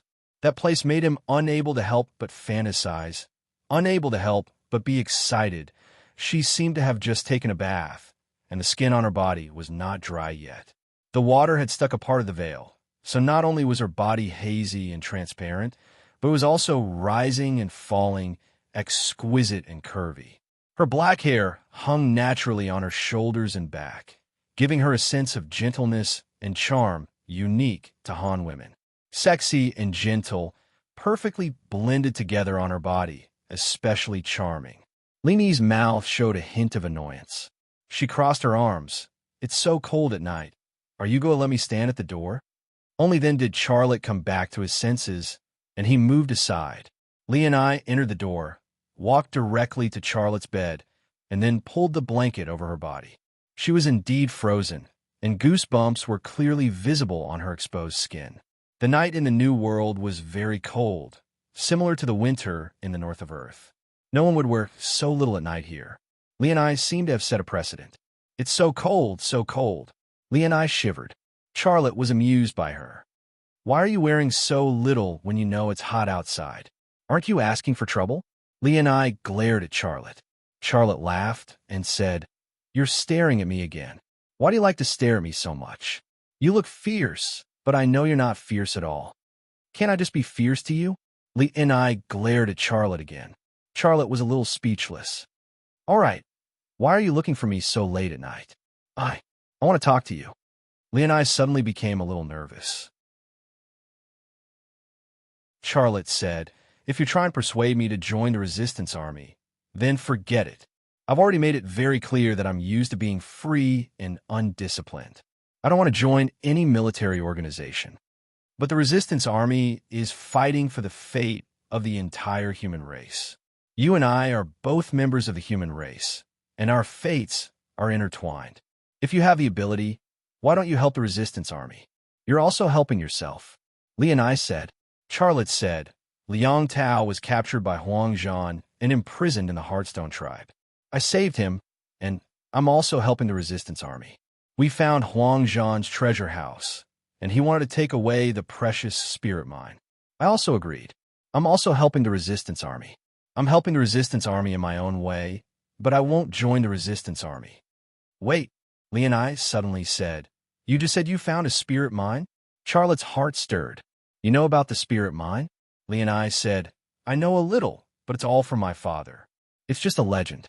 "Tell me," Charlotte said anxiously. Li and I said, "My father said that the spirit mine is the most mysterious, or it contains miraculous energy. It records the mysteries of the universe. If anyone can decipher this secret, they will have invincible power. They can travel through time and space at will, and they can travel and explore the universe at will. Travel through time at will? Charlotte was stunned. Leonai rolled her eyes at Charlotte. You're reacting as if you can control that power. My father told me that no one can control that power, but legend has it that there's an ancient spaceship that can. What spaceship? Charlotte became anxious again. The primordial imprint. Leonai looked as if she was recalling the past. She thought for a moment before saying, my father told me that the primordial imprint is very, very old. No one knows when it was born, nor does anyone know who its true owner is. However, many legends describe it as a city of God. For some reason, Charlotte suddenly thought of the Stone City.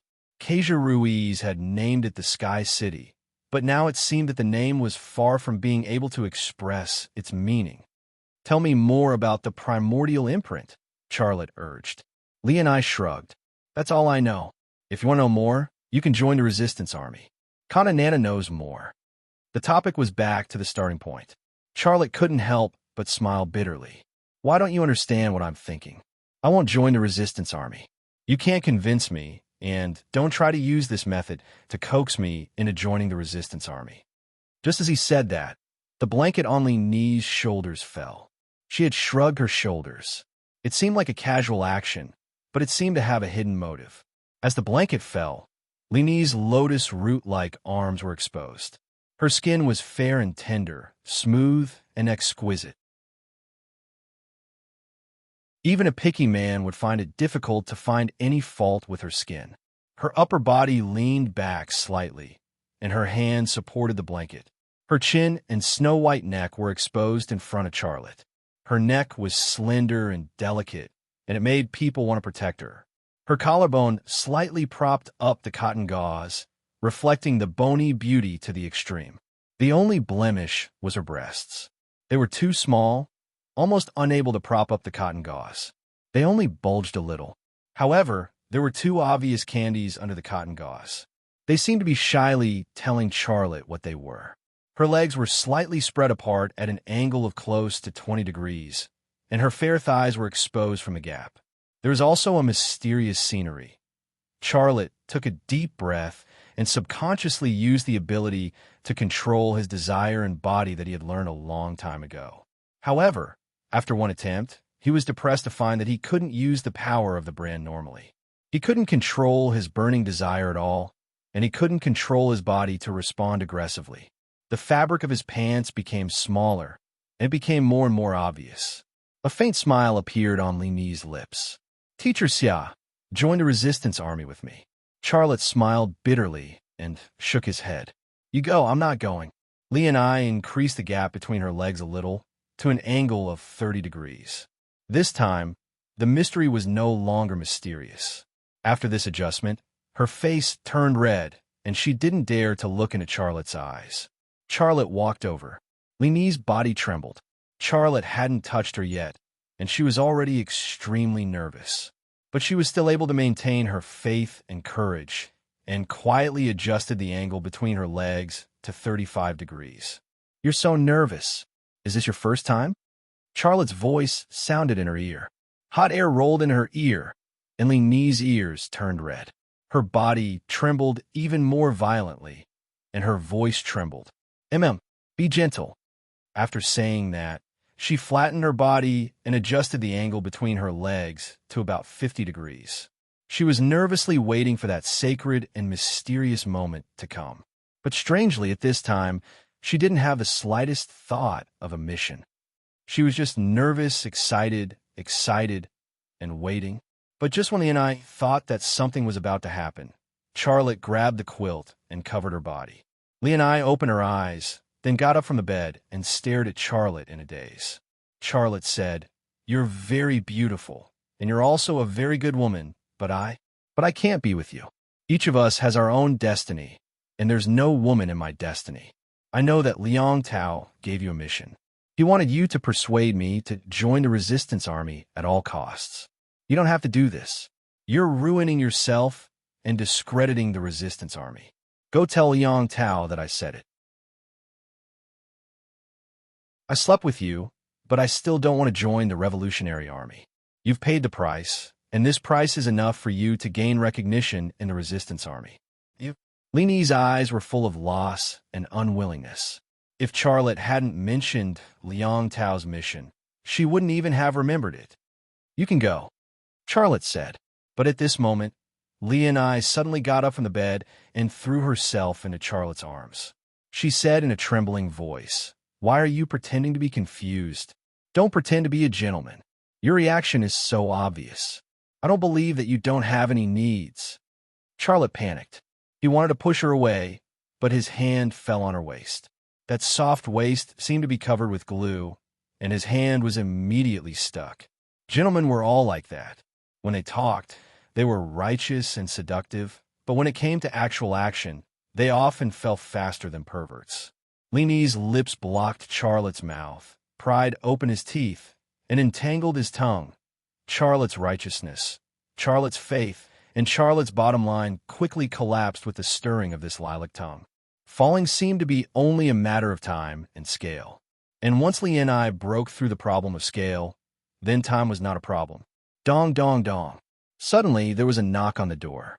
"Teacher Xia, are you asleep?" Lin Qing's voice came from outside the door. "I gave you milk, it's still hot. Drink it while it's hot." The man and woman who were entangled like fried dough twist suddenly froze. All the passion and flame seemed to be frozen by the -50-degree wind in an instant. Charlotte was the first to recover. He hurriedly retreated, pulled up his zipper, and nervously said, "I'm coming. Don't say that I'm inside." Lee and I whispered. She suddenly lay on the ground and then crawled under the bed. Charlotte looked at her big white ball outside, and his forehead was full of black lines. "Teacher Xia?" Lin Qing's voice. "Hurry up, the milk is getting cold." Charlotte, the door opened. Lin Qing, who was wearing a cotton-padded jacket, looked very bloated, but it still couldn't cover her sexy and beautiful face. Charlotte saw the small half-bowl of milk in her hand. Without saying anything, he drank the milk in one gulp. "Don't you want to invite me in?" Lin Qing said. Charlotte walked out of the room and closed the door. "I will send you back. I don't feel at ease if you go back alone." Lin Qing responded. Her voice was very small. Charlotte secretly said in his heart, "It seems that I have to leave here as soon as possible, or I will be chained." Women, why do they always like to look at the face? Look at the strength. You can't look at the strength. He always fell into this kind of trouble. There was no solution.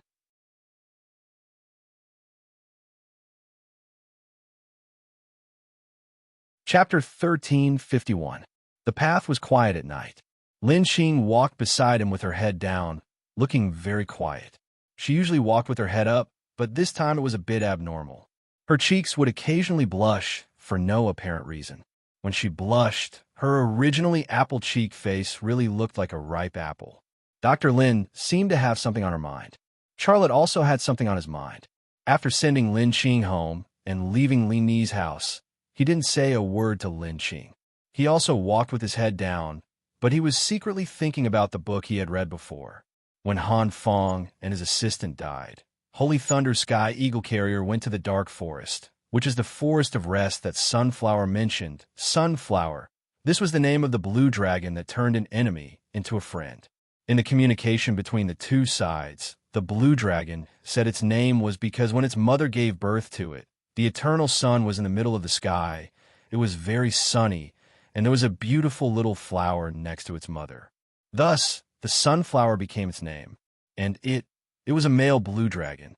A few years ago, it was already 10 years old. In the blue dragon's world, this was equivalent to the age of a young human. At that time, Charlotte was still glad that when this young blue dragon's mother gave birth to him, there was no horned pig or woman next to her. If that was the case, what would its name be? This was just an inexplicable feeling brought by the name of Sunflower. Charlotte's mind quickly crossed this point and continued to think about the question he wanted to find the answer to. Is Holy Thunder on the Sky Eagle Carrier? Thousands of years ago, humans had air carriers, and their technology was quite advanced, but they still couldn't compete with the Blue Moon people. Now, the Blue Moon people have developed for another 1,000 years, and humans have been suppressed for another 1,000 years.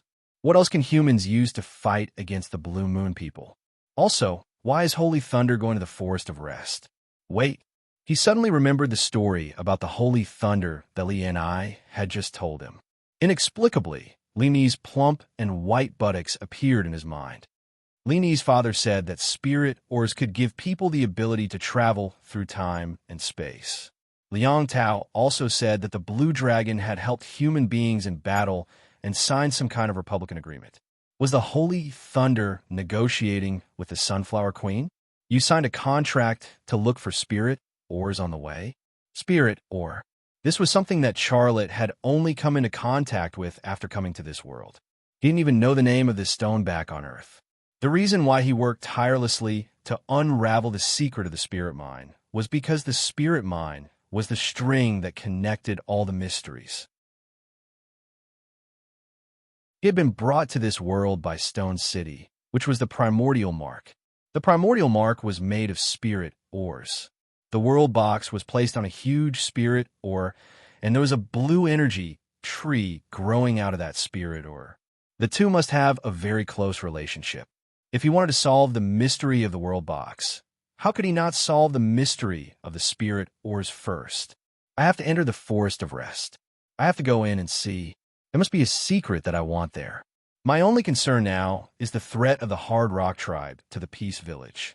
Maybe I should take the initiative and use the sunflower to eradicate the Hard Rock tribe. After eradicating the Hard Rock tribe, I can go to the forest of rest with the Sunflower Queen without worry. While thinking, Charlotte had this idea in his mind. There is another reason why he wanted to leave this place and go to the forest of rest. It was because of Li Enai and Lin Qing. As he showed more and more strength, these two women were obviously interested in him. In this chaotic world where they could be eaten by the Blue Moon people or killed by their own kind at any time, women had to rely on men to survive. And in this world, strong men were the most important criteria for a woman to choose a husband. Appearance was secondary.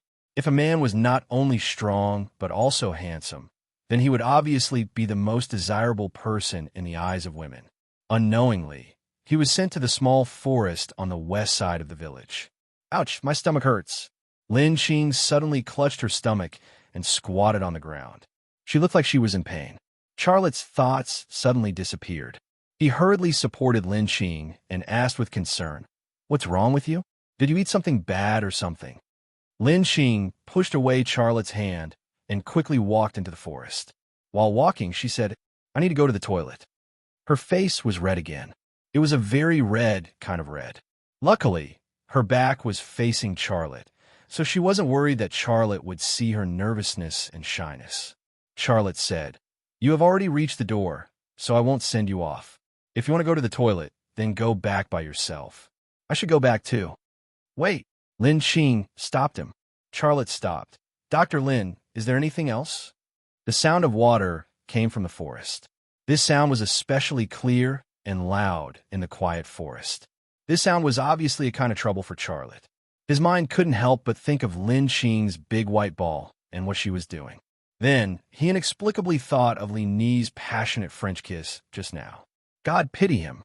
His ability and needs in that aspect were far beyond a normal man's. If he was stimulated like this on the earth, it would be easy to solve the problem because he had a lot of wives and lovers. But in this new world, how could he solve the problem like he did on the earth? If he couldn't solve the problem, then this stimulation would become the problem. Charlotte slightly lowered his head. Then he saw the cloth of his pants was a little bit sticking out. He really wanted to control the guy's ugly behavior, but he had already lost that ability. "Dr. Lin, I really have to go." Charlotte didn't dare to stay any longer. That sound was like a magic to him. It could lure him to commit a crime at any time. "Then you go, ouch." Lin Qing suddenly cried out in pain when she just let Charlotte go. Charlotte was stunned for a moment.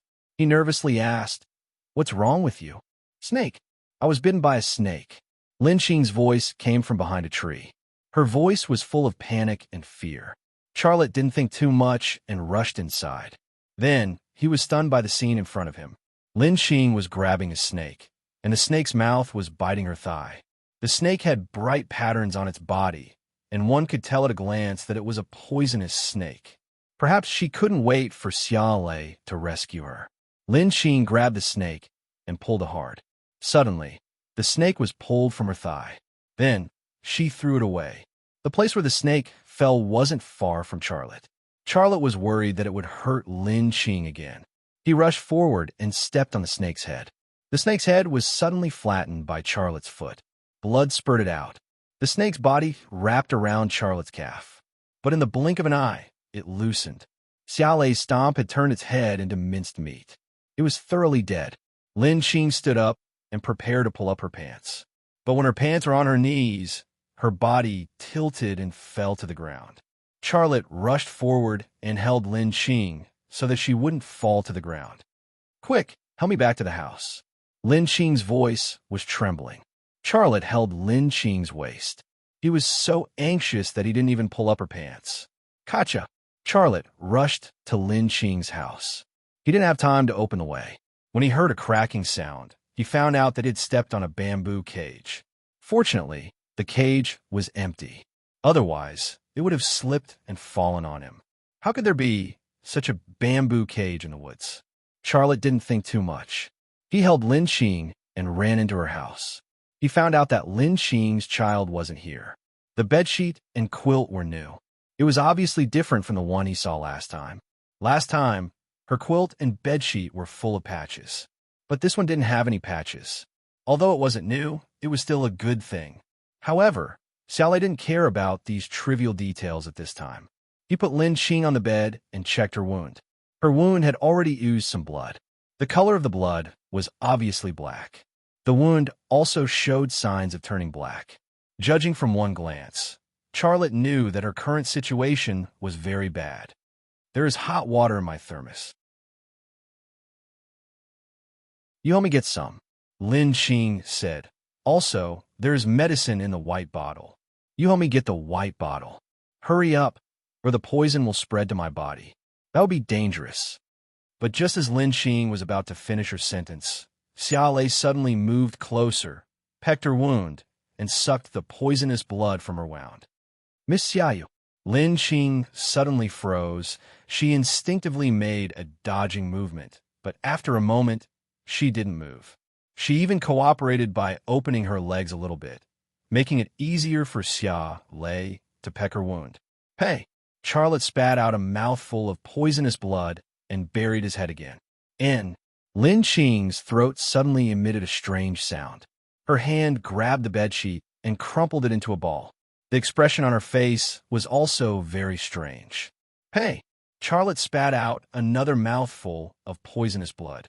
Lin Qing's wound had turned red. The poisonous blood didn't spread to her body. This made him feel relieved. Charlotte buried his head for the third time. This time, he quietly bit the tip of his tongue and put it into her wound, letting his blood seep in.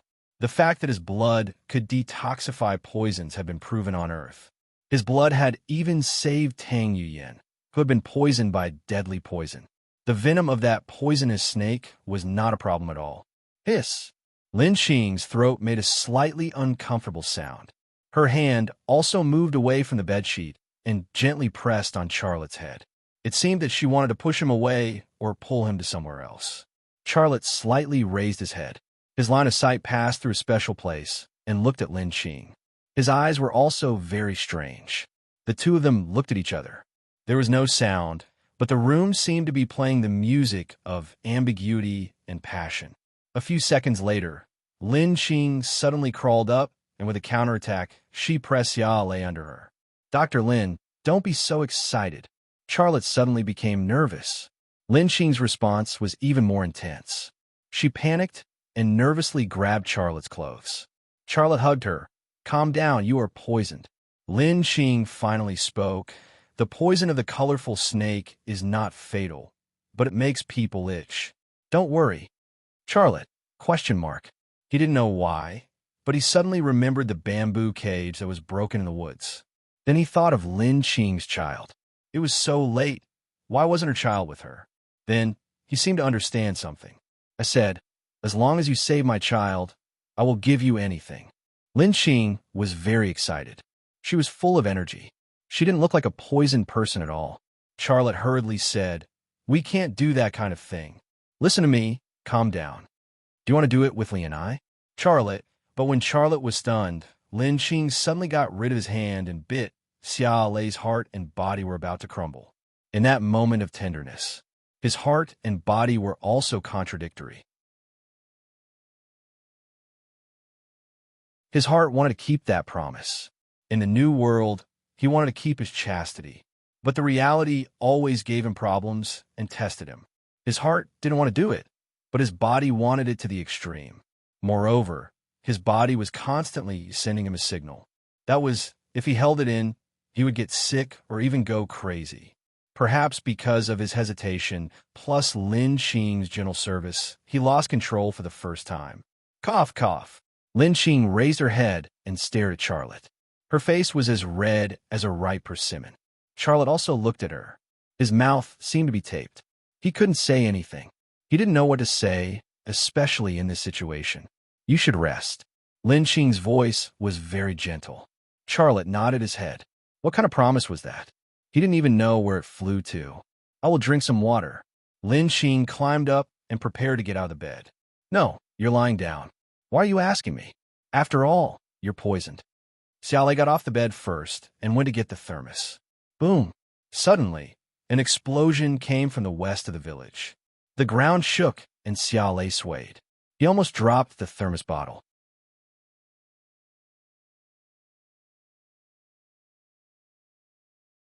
Chapter 1352. The sudden explosion also scared Lin Qing. She panicked and said, What happened? I don't know. You stay in the room. I will go out and have a look. Charlotte put down the kettle and quickly put on his pants. He rushed out of the room without even pulling up his pants. Teacher Xia, are you coming back? Lin Qing's voice came from the room. Xia Lei's footsteps paused for a moment. Lin Qing's words seemed to have a magical power that pulled him back. But he only hesitated for a moment and then ran towards the direction of the explosion. In the room, Lin Qing was lying on the quilt. Her mouth had a trace of smile. Li and I, you want to compete with me for a man? You are not as experienced as me. You will lose. In her mind, Charlotte's works of art kept appearing. His taste was still lingering in her mouth. It was so strong and stimulating. Then, her apple-like face became redder and redder. Her legs that were exposed in the air slowly closed. She secretly exerted her strength. She had already forgotten about the explosion outside. She was intoxicated in some kind of happiness. She couldn't get out of it. She suddenly woke up when she heard the sound of gunshots and people calling for help. She hurriedly put on her pants and ran out of the door. At that moment, she suddenly saw the fire outside the forest, the violent explosion, and the screams of people. Teacher Xia, Lin Qing screamed and rushed out of the forest. She had just welcomed the second man in her life. It made her, who was living a miserable life, see a glimmer of hope. Happiness seemed to be within her reach. But she didn't expect that when she was about to be with Teacher Xia, such an accident would happen. If Teacher Xia died like this, what hope would she have in her life? Da-da, thump, thump, thump. The sound of assault rifles and machine guns tore the silence of the night sky. The bullets were like a storm flying towards Pingon village. Houses collapsed and villagers died tragically. Lin Qing, who had just rushed out of the forest, was suddenly scared silly. In her field of vision was a large group of fierce-looking armed men and a few humanoid armors. It was one of the most expensive pieces of equipment on the black market. A single battle armor steel was sold for more than 1 million Blue Moon dollars, and there was no supply for it. If he wanted the stock, he would have to increase the price by 10% to 20%. Liang Tao had plundered a large amount of wealth and equipment from Huang Zhan's treasury. Even if he were to convert all of that equipment into cash, he still wouldn't be able to exchange it for a single humanoid combat mech. Meanwhile, in this remote mountain village that had nothing to do with the rest of the world, a few expensive mecha suddenly appeared out of nowhere and started a massacre. This kind of thing was not normal, no matter how one looked at it. An armed man suddenly discovered Lin Qing, who had just rushed out of the forest. That guy suddenly shouted excitedly and rushed towards Lin Qing. As he ran, he shouted, "I found that woman. I'll kill whoever dares to fight with me." Women were also a kind of wealth in this chaotic world. The younger and more beautiful a woman was, the more valuable she was. According to this standard, Lin Xing was obviously a top-quality product. That fierce-looking armed man ran towards Lin Xing, but Lin Xing was still dazed and didn't know what to do. She was really scared silly. She didn't even know how to run for her life. In a blink of an eye, the armed man ran in front of Lin Xing and grabbed her hand. Lin Xing came back to her senses. She instinctively kicked him. Her kick was right in between the armed man's legs, but her leg didn't have much strength, so it couldn't really hurt the armed man. Motherf asterisk cur. The armed man slapped Lin Xing's face. A crisp sound was heard. The armed man's hand was extremely ruthless. He slapped Lin Xing to the ground. You dare to kick me? I will *CK you right here. I will let you taste my big bird. The armed man opened his zipper and rushed towards her. Get lost. Lin Xing kicked him, but this time she didn't succeed. The armed man grabbed her leg and separated her legs. Bitch, I will *CK you to death. The armed man ferociously rushed towards her. But at the moment when Lin Xing was ashamed and frightened, a stream of warm blood suddenly spurted out from the armed man's chest, splashing on her face. She then saw a silver metal arrow piercing through the armed man's heart, piercing him to death. A hand grabbed the armed man's neck and threw him to the ground. A familiar face was exposed in front of Lin Xing. This face made her feel close and safe. The moment Xia Lei appeared in front of her, Lin Xing suddenly burst into tears. The fear and despair that had accumulated in her heart suddenly burst out. She desperately climbed up from the ground and threw herself into Charlotte's arms. The hero saves the beauty and then throws herself into his arms. This was an old joke on the earth for thousands of years, but in this new world, this old joke also existed, and Charlotte was already used to it. Not waiting for Lin Xing to open her mouth, Charlotte grabbed her small waist and fiercely threw her to the ground. In that instant, a humanoid mech suddenly turned around to face the small forest and opened fire at it. Thump, thump, thump. The bullets of the machine gun flew into the woods like raindrops. The trees fell down one by one. Lin Xing's old bark house also collapsed. No, Lin Xing's whole world seemed to turn dark the moment the bark house collapsed. There was no light at all. That bark house was the place where she and her child lived, and now it was destroyed. Now is not the time to feel sorry for your house. Run away with me. Charlotte hugged Lin Xing and rolled on the ground. His voice was full of anger. As soon as he rolled away with Lin Xing, the ground was splashed with mud and rock fragments. The humanoid mech had already adjusted the direction of the machine gun. If he was one step slower, he and Lin Xing would have become a pile of meat by now. Avoiding the firepower of the humanoid mech, Charlotte turned over and climbed up from the ground. He drew his bow and knocked an arrow. In an instant, a silver metal arrow flew out with a whooshing sound. The arrow drew a silver trajectory in the air. On the tip of the arrowhead, there was a red-hot effect caused by the friction with the air, giving people the feeling that the arrow was burning. Crack! The metal arrow broke the bulletproof glass of the cockpit, directly nailing the operator inside the cockpit to the back. The operator almost died at the moment when the arrow hit him. The humanoid mech that had lost control shook a bit and then fell to the ground, making a dull sound. This sudden change of events shocked the rest of the humanoid mechs. Their humanoid mechs couldn't even shoot out heavy machine guns. Ordinary machine guns could only hurt the humanoid mechs. It was impossible to suddenly kill the humanoid mech. Never in their wildest dreams would they have imagined that someone in such a remote and desolate mountain village would actually use a bow and arrow to take down one of their humanoid mecha. What kind of bow was that? Who was that person? Just when the operators of the humanoid mechs were stunned, Charlotte had already pulled Lin Xinghua into the depths of the forest. Teacher Xiao, what happened? Although they were temporarily safe, Lin Xing was still in a state of shock. She was very clear that in just a few seconds, if Charlotte hadn't saved her, she would have died several times.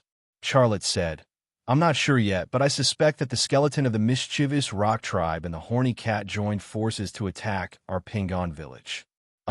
Lin Qing's apple-like face suddenly turned pale, and her voice trembled. We can't even win against the Heartstone tribe, not to mention that notorious lecherous cat. He's a bully that even the resistance army can't do anything to, she said. What's more, we can't even defeat the Heartstone tribe. This time we are dead. I don't want to die. I don't want to die. Calm down. Xiaolei slapped Lin Qing's buttocks. Your child has been taken to the shelter by Annie Zhang. You should know where it is. Go. Li and I is already moving the villagers. The burning feeling on her, but finally made Lin Qing sober up a little. She suddenly thought of her child. She turned around and ran. However, she only ran 2 steps before she suddenly turned back and plunged into Charlotte's arms. Be careful. Don't die. I haven't given you the most precious thing of a woman. Charlotte suddenly had a few black lines on his forehead.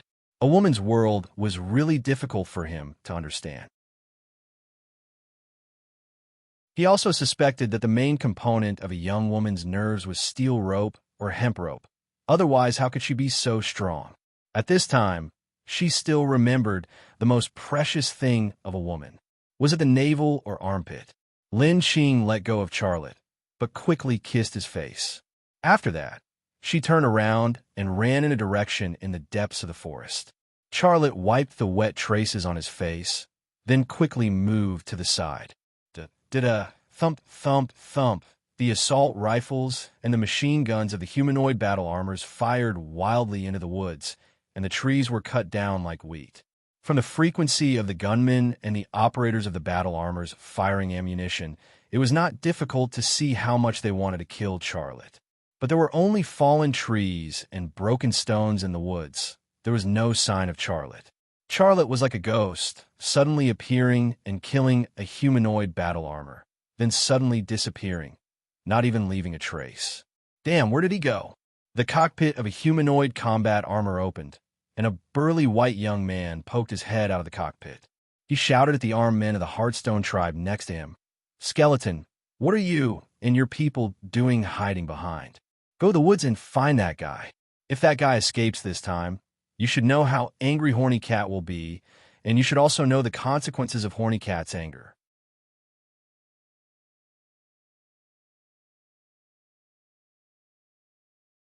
Chapter 1353. The armed men of the Heartstone tribe were all outlaws, but this white young man obviously did not take the people of the Heartstone tribe seriously. Among the armed men of the Heartstone tribe, Skeleton walked out. He had a gloomy face full of tattoos, and there was obvious anger in his voice. Ivanov, my people and I are not your men. If you lend us your humanoid combat armor, let alone find that guy, do you think we can even give you his head? What's wrong with asking you to bring it back to Lascivious Cat? Do you dare to lend it to us? The white young man, who was called Ivanov by Skeleton, snorted coldly. Don't think I don't know what you people are thinking. But let me tell you, these combat armors are the private property of Her Excellency Lascivious Cat. Skeleton, I advise you and your people to give up the idea of getting your hands on these humanoid combat armors, because they will kill you. There were some dissatisfied discussions among the armed men of the Heartstone tribe. Damn it! They hide in the humanoid combat armors and let us, who have no protection, charge. Isn't it obvious that they are sending us to our deaths? Damn it! I quit. Yes. If they want to fight, let them fight. What's so great about the Lascivious Ironbaw team under Lascivious Cat? Isn't it just a mecha made of alloy? Ha ha! Lascivious Gangba, Lascivious Locust, and Lascivious Cat all carried the word lascivious. He was so arrogant that he did not care that the people on the Hope Star regarded him as a pervert. No matter how arrogant and perverted he was, no one could stop him. Boom! Boom! With the sound of mechanical operation, several humanoid combat armors suddenly turned together. The machine guns on their shoulders and the machine guns on their arms were all aimed at the armed men of the Heartstone tribe. The people of the Heartstone tribe did not expect that Lascivious Cat would aim their guns at them on such an occasion. They closed their mouths and raised the guns in their hands. However, They dared not shoot rashly because they knew very well how stupid it was to use the light weapons in their hands to deal with the combat armors. "Don't mess with me," Ivanov said aggressively. "Otherwise, I will wipe the Hearthstone tribe off the map of Area 51. The skeleton's face darkened even more. He clenched his teeth with all his might to stop himself from cursing out loud. His eyes were cold to the extreme. If looks could kill, Ivanov of the Gangba team would have died long ago. "Are you guys coming?" Ivanov said coldly. "Skeleton, don't forget that we were sent by Her Excellency Lascivious Cat to assist you. You are the main characters of this mission." The corner of the skeleton's mouth curled into a sarcastic smile. "Go. We can go capture that guy. However, I can see that you guys are scared by Charlotte because you lost a mech. Are you afraid that he will continue to destroy your mecha? Even if you go back alive, you won't be able to answer to Perverted Cat, right? In Perverted Cat's eyes, your value is far less than his mecha, right? Da-da-da. With a series of gunshots, Ivanov angrily fired at the skeleton. A burst of bullets hit the ground in front of the skeleton, splashing mud and stone fragments. The skeleton didn't even move. He looked at Ivanov in the cockpit, and the contempt and sarcasm on the corner of his mouth became stronger. Ivanov roared at the skeleton. "Damn it, take your people in charge. After I kill Xiaolei, I'll settle the score with you. Let's go." The skeleton took the lead and charged into the woods. "Let's sweep the village, destroy all the houses, and kill all the people." Ivanov also issued a new order, and then controlled the humanoid mech to advance into the village. Da-da-da, dang, dang, dang.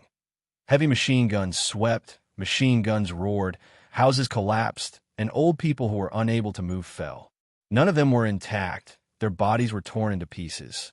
Blood stained the ground. Internal organs and broken limbs flew under the night sky and fell under the night sky. A peaceful village that stood aloof from worldly affairs suddenly turned into a hell on earth. What was all this for? No reason. This was the truest side of this world. "I want to kill them." Lee and I, who organized the retreat, turned around and ran towards the village with red eyes. A figure suddenly rushed out from the side, hugged her waist, and threw her on the grass. Whoosh, whoosh, whoosh, several bullets flew over her back, and several villagers who didn't have time to retreat were suddenly knocked to the ground. Lee and I elbowed behind her. She didn't see clearly who threw her, and she didn't appreciate that person's help at all. There was only hatred and monstrous anger left in her heart. If she didn't take revenge immediately, she would go crazy. "Calm down." Charlotte's voice came from behind. He grabbed her elbow. "If you want to die, it's easy. Just stand up. But do you want to live? They still need your help." Charlotte's voice and his words were like a basin of cold water poured on Li Ni's head. "Yes, it's easy to die. Just stand up and face the enemy. But what about the people who are alive? Sometimes, living is harder than dying." Lee and I calmed down, but tears flowed out of her eyes. Charlotte sent Lee and I over. "Now is not the time to cry. Where are the soldiers in the village?" Lee and I choked. "The enemy has a humanoid mecha. They will die if they stay. I want to leave them to preserve some strength and bloodline. So I asked them to escort the villagers to the shelter." "You did well. Remember, they need you." Charlotte encouraged Lee and I. "Now leave with me. I won't be a deserter." Lee and I roared at Charlotte. Slap! Charlotte slapped Li Ni's face, and a red handprint appeared on her face. Lee and I was stunned and looked at Charlotte in panic. Charlotte pushed her away. "Did I waste my words?" "I won't persuade you to come with me again, but I want to tell you, Charlotte, have never been afraid on the battlefield in my life, and I have never been a deserter. If you want revenge, you have to live first." Lee and I didn't know what to say. "I don't care about you. If you want to die, then stay. If you want to live, then come with me." After that, Charlotte turned and crawled to the river. Lee and I hesitated for a moment and followed Charlotte to the river. Behind the two, Peace Village was burning, and the raging fire reflected the sky red. Crawling to the river, Charlotte looked back. At this time, Skeleton rushed out of the forest in the west with the armed men of the Hearthstone tribe, and met up with the Gangbop battle team who had just destroyed the entire village. Under the illumination of the flames, the humanoid mecha that exuded a metallic luster and the fierce-looking armed personnel formed an inhumane picture. They were not human, but just animals with the appearance of humans. Charlotte slowly dived into the river, and the cold water submerged him little by little. I can't swim. Li Ni's voice came from behind. Xiaolei glanced back at her, a little depressed. Then he turned around and extended his arms to Li Ni. What are you doing? Li Ni was puzzled. Charlotte glared at Li Ni. Come down. I'll carry you over. Li Ni looked back at the armed men of the Hardstone tribe and the humanoid mecha of the Gangbop battle team who were searching this way. This time, she only hesitated for half a second. Half a second later, she handed her body to Charlotte and let him carry her to the other side of the river. The river was about 20 meters wide, and the water was not very turbulent, but this section of the river was relatively deep, about 3 meters deep. Charlotte carried Li Ni and swam to the other side of the river with difficulty. Li Ni's legs were tightly wrapped around Charlotte's waist, and her hands were tightly holding Charlotte's neck, for fear that Charlotte would suddenly let go of her and she would drown in the river. Charlotte said, "Weren't you not afraid of death just now? Why are you so scared now?" I'm afraid of swimming." Li Ni bit the bullet and said. Charlotte continued to swim to the other side of the river. As he moved, his chest and Li Ni's chest were closely stuck together, rubbing back and forth. Li Ni's legs were tightly clamped around his waist, and that thing was also closely touching that thing, rubbing back and forth. At first, he didn't feel anything, but when he swam to the middle of the river, that thing of his stood up angrily and protested. At this critical moment, it was definitely not a good thing for a man to be too strong in that area. Li Ni quickly noticed the change in Charlotte. She stared at Charlotte with anger, shyness, nervousness, and awkwardness on her face. Her heart was also extremely confused. In the end, these messy things turned into one sentence. What are you thinking about? Charlotte didn't answer her. He simply buried his head in the water and swam to the other side of the river while holding his breath. Li Ni's tears flowed down quietly. This time, she didn't even know why she was crying. On the east side of the village, Ivanov's voice sounded in the night sky. "Charlotte, coward, get out of here. You can run away, but because of your escape, I will kill all the people in Peace Village. Don't think that the people in Peace Village can successfully move. We have the equipment to find them." Da-da-da. Someone fired a gun to demonstrate. The voice of the skeleton was also transmitted to the field of vision under the night sky. "Charlotte, come out. If you come out, we will only need one person, and we will let those innocent villagers go. I will give you 1 minute to think about it. After 1 minute, we will kill all the people in your shelter. I'll go." Li Ni suddenly let go of Charlotte. Charlotte's hand suddenly passed between her legs, and then lifted up with a sudden force. He threw Li Ni from the river to the bank. Li Ni fell into the grass by the river. She felt a slight pain between her legs, but the pain was not as strong as what she felt in her heart, because this was the first time that Charlotte touched her secret part. Charlotte climbed to the bank and slowly squatted down in the water grass. He put an arrow on the bow and pulled the metal bow. His eyes were locked on a humanoid mecha closest to him. His eyes were cold, and his face was expressionless. Whoosh! The metal arrow pierced through the opening.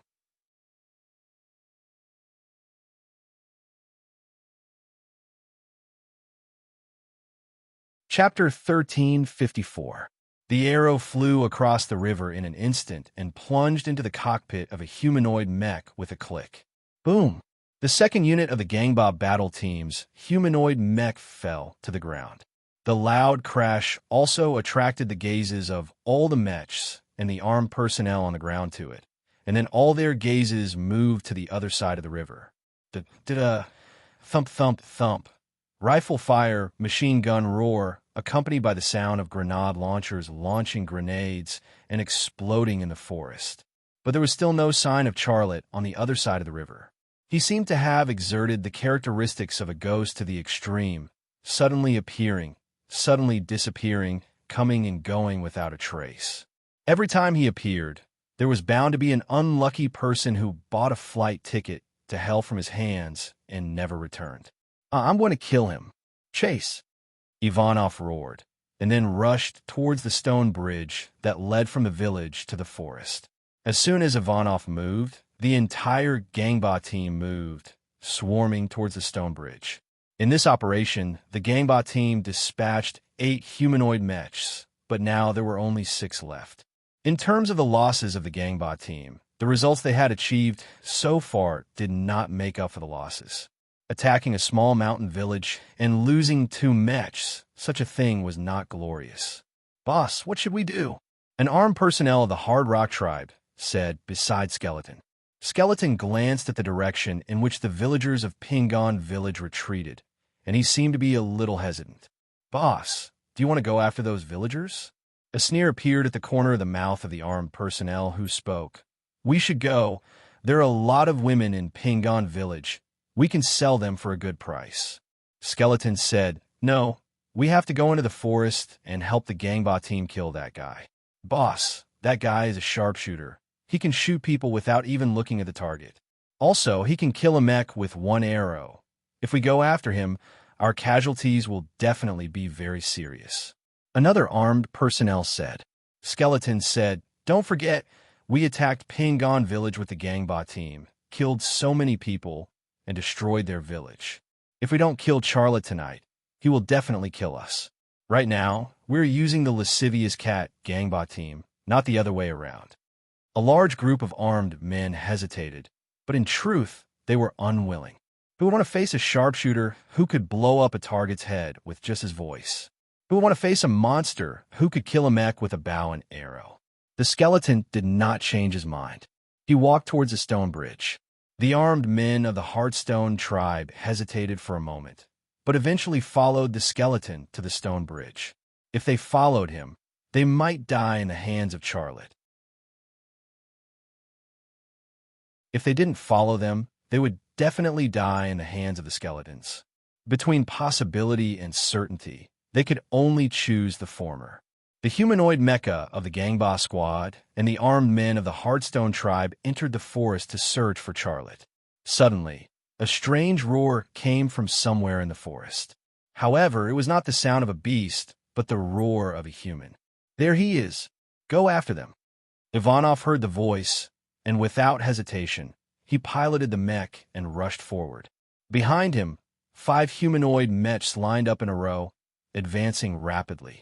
The armed men of the Heartstone tribe followed closely behind. They fanned out to fill in the blind spots between the Gangba squad. The same roar. The enemy was excited, but Li and I was startled. What are you roaring for? Are you crazy? Are you still worried that those enemies can't find us? As Li and I spoke, she looked in the direction of the stone bridge. The heavy footsteps of the mechs coming from that direction made her very nervous. Charlotte, however, seemed very relaxed. I was worried that they wouldn't be able to find us, so I made a sound to lure them over. You. Li and I didn't know what to say. The man in front of her was always unpredictable, but he had a very magical power, and she was the one who was attracted to him. A beautiful smile appeared on the corner of Charlotte's mouth. Did you forget that friend of mine? Li and I was stunned for a moment, and suddenly remembered. She said excitedly, You mean that blue dragon? It's called Sunflower, Charlotte said. Li and I said curiously, That's a strange name. How do you know its name? Suddenly, footsteps came from the side. The sound was no less than the sound of the mechs moving. Every step made the ground tremble slightly. Li and I looked in the direction of the sound. Just as she looked over, a blue dragon walked out from behind a tree. At that moment, she seemed to even forget to breathe. Although it was clear that this blue dragon was not an enemy, but Charlotte's friend, she was still very nervous when she saw its terrifying appearance. She instinctively stepped back and hid behind Charlotte. Charlotte walked towards the blue dragon with a friendly smile on his face. Sunflower, your injuries are recovering well. Roar. A series of sounds came out of Sunflower's mouth. Of course, it didn't understand what Charlotte was saying, but it seemed to have guessed what Charlotte was saying based on Charlotte's expression and behavior, and the sound coming out of its mouth seemed to be its response. Charlotte came in front of Sunflower and reached out to touch its head. Sunflower stuck out its tongue and licked Charlotte's hand. The relationship between humans and beasts was very intimate. I found something for you to do. Did you hear those gunshots? And the sound of the mechs? Charlotte said, I'll deal with those mechs. You help me deal with those armed people, okay? Sunflower's ears moved, but it was unknown whether it was listening to the sound of the enemies or what Charlotte said to it. Xiaolei squatted on the ground and used the military knife he seized from Huang Zhan to draw a few humanoid patterns. Then, he drew the pattern of a combat mech. Finally, he used the military knife to draw a line under Sunflower's right claw. The other end of the line pointed straight to the humanoid patterns. He also drew a line under his feet, pointing to the pattern of the mech. Roar! Sunflower nodded at Charlotte. This action of nodding was undoubtedly reading Xiaolei's meaning that it had understood his meaning. Li and I said in surprise, Is this how you communicate? Rihua suddenly shifted his gaze to Li and I, and his eyes were filled with a fierce light. Its big mouth also cracked open, revealing a scarlet tongue and frightening sharp teeth. Li Ni's legs went soft from fear. Don't scare my friend. Charlotte stood up and said, Go, they're coming. I'll lead those mechs away first. You attack those armed people from behind. While saying these words, Charlotte kept making body movements. The blue dragon is actually a very smart animal. This has been confirmed long ago, so Charlotte is not very worried that Sunflower can't understand his body language. Sure enough, after this series of gestures, the blue dragon moved to the side and disappeared into the forest in the blink of an eye. Charlotte's eyes moved to Li and I. Village chief, wait for my command. If I tell you to shoot, you shoot. After shooting, you immediately move to my position. Do you understand what I mean? Li and I nodded. You want me to attract them, and then you kill the target, right? Charlotte smiled. Correct. I'm ready. Li Ni's eyes flashed with excitement. Revenge begins. Charlotte moved to about 30 meters away from Li Ni's side. When he was ready to fight, he whistled at Li and I. Da-da-da. Hearing Charlotte's whistle, Li and I pulled the trigger. She fired 3 shots in an instant. After the 3 shots, she turned around and ran in the direction of Charlotte. Dang, dang, dang.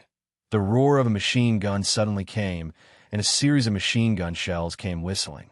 The rumbling explosion exploded at the position where Li and I was just standing, and in an instant, trees fell and rocks were smashed. Boom, boom. The sound of a humanoid mech moving could be heard. Li and I had already run to Charlotte's side. Charlotte pointed to the direction behind Li and I. The mech instantly understood Charlotte's meaning and ran in the direction behind Charlotte. A humanoid mech suddenly appeared and entered Charlotte's field of vision. Whoosh! A metal arrow flew out from a gap between the trees, carrying with it a vengeful rage and a scorching heat wave. It never returned. Crack! The cockpit glass of the humanoid mech instantly shattered, and the arrow that penetrated the bulletproof glass went through the operator's head. The operator's head was torn open and split into 2 halves. The humanoid mech he was operating also lost control and fell to the ground. Of the 8 humanoid mechs of Gangba team, there were only 5 left. With a successful arrow, Charlotte turned around and ran. He bent over and walked in an S-shaped route. There were always trees behind him that acted as his cover. He was very familiar with the environment here. His brain had already planned his retreat route for him before he ambushed. Dang, dang, dang. As soon as Charlotte moved, dense machine gun shells whistled over, rumbling and smashing Charlotte's previous hiding place into pieces. But no matter how many shells there were, it was useless. Charlotte was always 1 step ahead of the enemy, just 1 step. It was precisely this step, this little time difference that made the people of Gangba team go crazy. They controlled the most expensive war machine on the black market, but against a target with a bow and arrow in his hand, they were in a passive situation everywhere. Since the start of the battle, they had already paid a heavy price with a loss of 3 mechs, but they hadn't even hurt a single hair on their opponent's body. After paying such a price, even if they killed Charlotte, the Gangbot team would not be able to report to Hornycat when they returned. Therefore, even though he knew that Charlotte was playing guerrilla tactics, Ivanov could only bite the bullet and rush forward. He had to kill Charlotte, or else he would be the one to die. Kill. Kill him. Ivanov roared like a madman. The humanoid mech he was controlling also rushed to the front. As the captain of the Gangbot team, he had to take the lead. Only then could he inspire the team's courage. Roar. The roar of a terrifying beast suddenly came from behind. Ivanov suddenly stopped and looked back. Ah, a scream suddenly came from behind. The sound of assault rifles rang out in a cacophony. It's the blue dragon. Run. Why is there a blue dragon here? Bullets are useless. Sounds of chaos and screams rang out one after another. Cold sweat broke out on Ivanov's forehead. He suddenly realized that chasing into this forest was an extremely stupid decision, because Charlotte had already set up a trap here.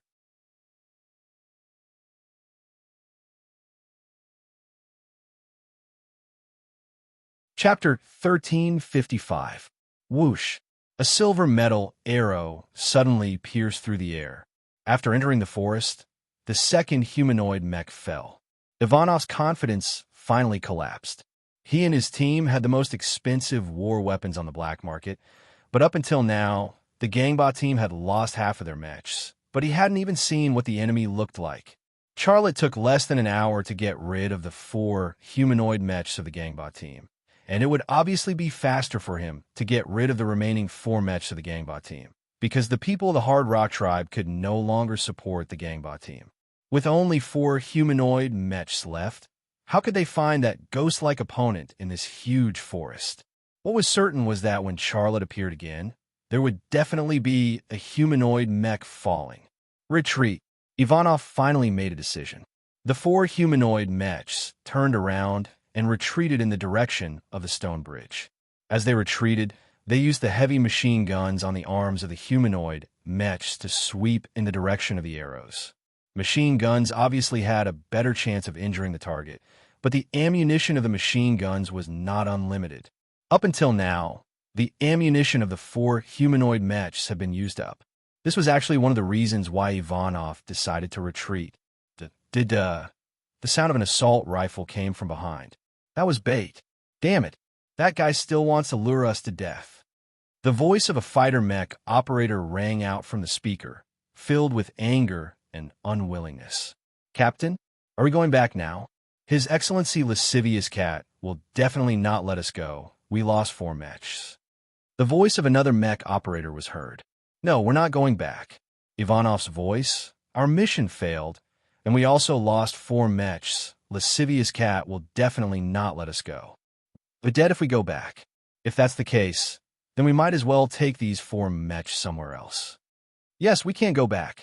Captain, we'll follow you. Whoosh, a silver metal arrow suddenly flew from the side, brushed past the arm of the humanoid mech, broke the bulletproof glass of the cockpit, and then pierced into the temple of the member of the Gangbot team who didn't even finish speaking. The 3rd humanoid mech also fell. He's chasing after us. An operator of a humanoid mech fired in the direction the arrow came from, but he couldn't even see where the target was. Fear spread through the 3 humanoid mechas. Ivanov fled toward the stone bridge while firing.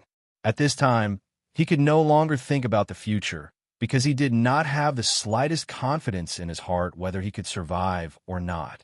Boom! Another humanoid mech fell to the ground. The metal arrows made from the fragments of the Blue Moon People's spaceships had become deadly arrows. Every time they appeared, a humanoid mech would be harvested. Of the 8 humanoid mechs, only 2 were left. How would this chase end? No one knew. The stone bridge was right in front of them. It was the only way to survive. Ivanov and the last member of the Gangbot team rushed towards the stone bridge. Roar! An angry roar suddenly came from the side. The last member of the Gangbot team looked over while running and suddenly saw a huge monster pouncing towards him. He instinctively raised his arm and fired. The heavy machine gun fired furiously. The bullets hit the blue dragon's body one after another, but they couldn't penetrate its scales at all. The Sunflower approached at high speed, carrying a huge impact. When it approached the humanoid mech, it suddenly jumped up from the ground and pushed with its front claws, instantly flipping the humanoid mech that weighed several tons to the ground. The operator in the cockpit was already scared out of his wits. He screamed and wanted to raise the arm of the mech to shoot at the Blue Dragon. But the Blue Dragon was like a mountain pressing down on the mech. Every time he raised his arm, the Blue Dragon would slap down with its claws and hit the mech's arm off. Bang! Bang! The Blue Dragon's claws could break a tree. One could imagine how terrifying its strength was. Although the mech's mechanical power was great, it couldn't compare to it. After a few slaps, the mech's right arm was broken and fell to the ground. Roar! The Blue Dragon roared, stretched out its front body, and slammed its claws into the cockpit of the humanoid mech. The first hit, the bulletproof glass of the cockpit of the humanoid mech cracked. The second hit, the bulletproof glass of the cockpit of the humanoid mech expanded. The third hit, crash. The bulletproof glass of the cockpit of the humanoid mech shattered, and Sunflower's claws also reached in. No, the last member of the Gangbot team let out a desperate howl. This was the last sound he made in his life. After that, Sunflower flattened his head with its claws. Brain juice and blood burst out from the exploded head, burning the cockpit red and white. Ivanov finally ran across the stone bridge. In front of him, the Village of Peace was still burning. The raging fire rose into the sky, accompanied by thick smoke. The fire and smoke could be seen from far away. After crossing the stone bridge, Ivanov looked back. The Blue Dragon didn't catch up, and Charlotte was nowhere to be seen. He heaved a sigh of relief. Damn it, who the hell is that guy? No, he's not human, Ivanov said to himself. He didn't stop running. He sprinted back the way he came. In the direction where he came from, there was a predetermined retreat point. The Horny Cat transport plane would fly over in a while to pick up the retreating people. While running to the retreat point, Ivanov had made up his mind.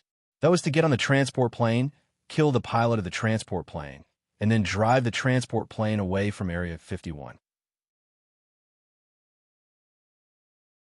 What would happen in the future? He couldn't think of that much. Whoosh! A silver arrow suddenly flew out of the fire, flashed in the air, and plunged into the cockpit of the humanoid mech. Ah! Ivanov screamed. The metal arrow that suddenly pierced into the cockpit didn't take his life. Instead, it fiercely stabbed into his right shoulder. At the moment of being hit by the arrow, his entire right shoulder was crippled, and the severe pain almost made him faint. Ivanov raised the remaining left arm of the mech and shot in the direction of the arrow. Ka. The barrel of the heavy machine gun rotated, but no more bullets sprayed out. Damn it! Ivanov couldn't help but curse. He felt that his luck was extremely bad. A man and a woman walked out from behind the fire. The man was holding a heavy metal bow in his hand. He still had 2 arrows in his quiver, which was a pitiful amount of ammunition. But Ivanov knew that the man didn't need much ammunition at all. He only needed 1 arrow to take his life. Ivanov's luck was extremely bad. After chasing for so long, he finally saw the target, but his gun was out of bullets. There was still 1 weapon on the entire mech that could be used. It was a combat knife made of alloy. It was a cold weapon used by the mech for melee combat. But Ivanov didn't have the courage to use the knife to fight the terrifying opponent, because he knew very well how strong the man he was facing was. Let alone a combat knife. Even if his body was full of knives, he was absolutely no match for him. Ivanov opened the cockpit of a humanoid mech. He wanted to get out of the cockpit, but after struggling for a while, he found that he couldn't pull the arrow off his shoulder. Even the slightest movement made him feel heart-wrenching pain. Charlotte and I walked towards the humanoid mech operated by Ivanov. At this time, Leonie's face no longer had the previous tension and fear, but his eyes were filled with the flames of revenge. Give him to me, Leonie said. Charlotte nodded. At this time, Ivanov raised his remaining left arm in the cockpit. Don't kill me. This is a misunderstanding. Charlotte and Leonie walked over. Ivanov said, I'm Mr. Horny Cat's man. I received the wrong information, so what happened just now happened. This is my fault, and I'm willing to compensate you. The 7 mechs weren't damaged much, and I'm willing to give them to you. This is enough to make up for your loss. How about it? Let me go." Leonai stopped in front of the cockpit, then raised the assault rifle in her hand and pointed the muzzle at Ivanov. "No, no." Ivanov blocked the direction of the muzzle with his remaining left hand. His eyes were full of panic and fear. "You can't kill me. I'm Mr. Horny Cat's man.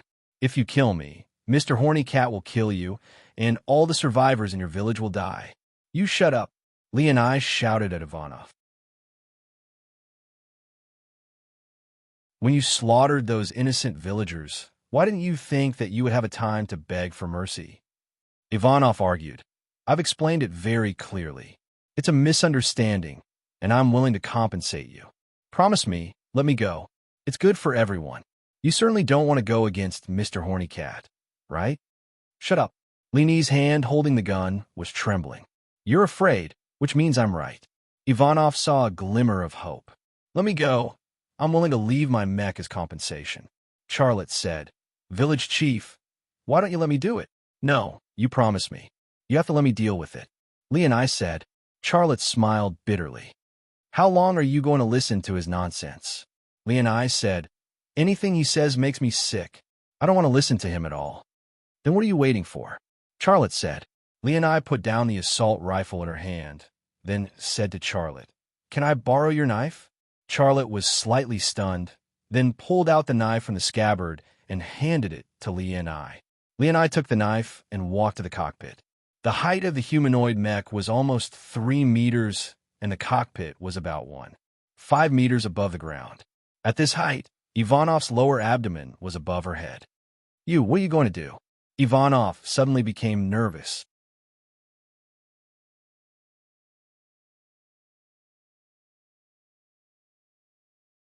Chapter 1356. Are you scared? How can a person like you be scared? Have you ever thought about the innocent villagers you killed? When they were terrified, when they begged you for mercy, what did you do? Leonie's eyes were filled with tears. She kept thinking about those innocent villagers who died tragically.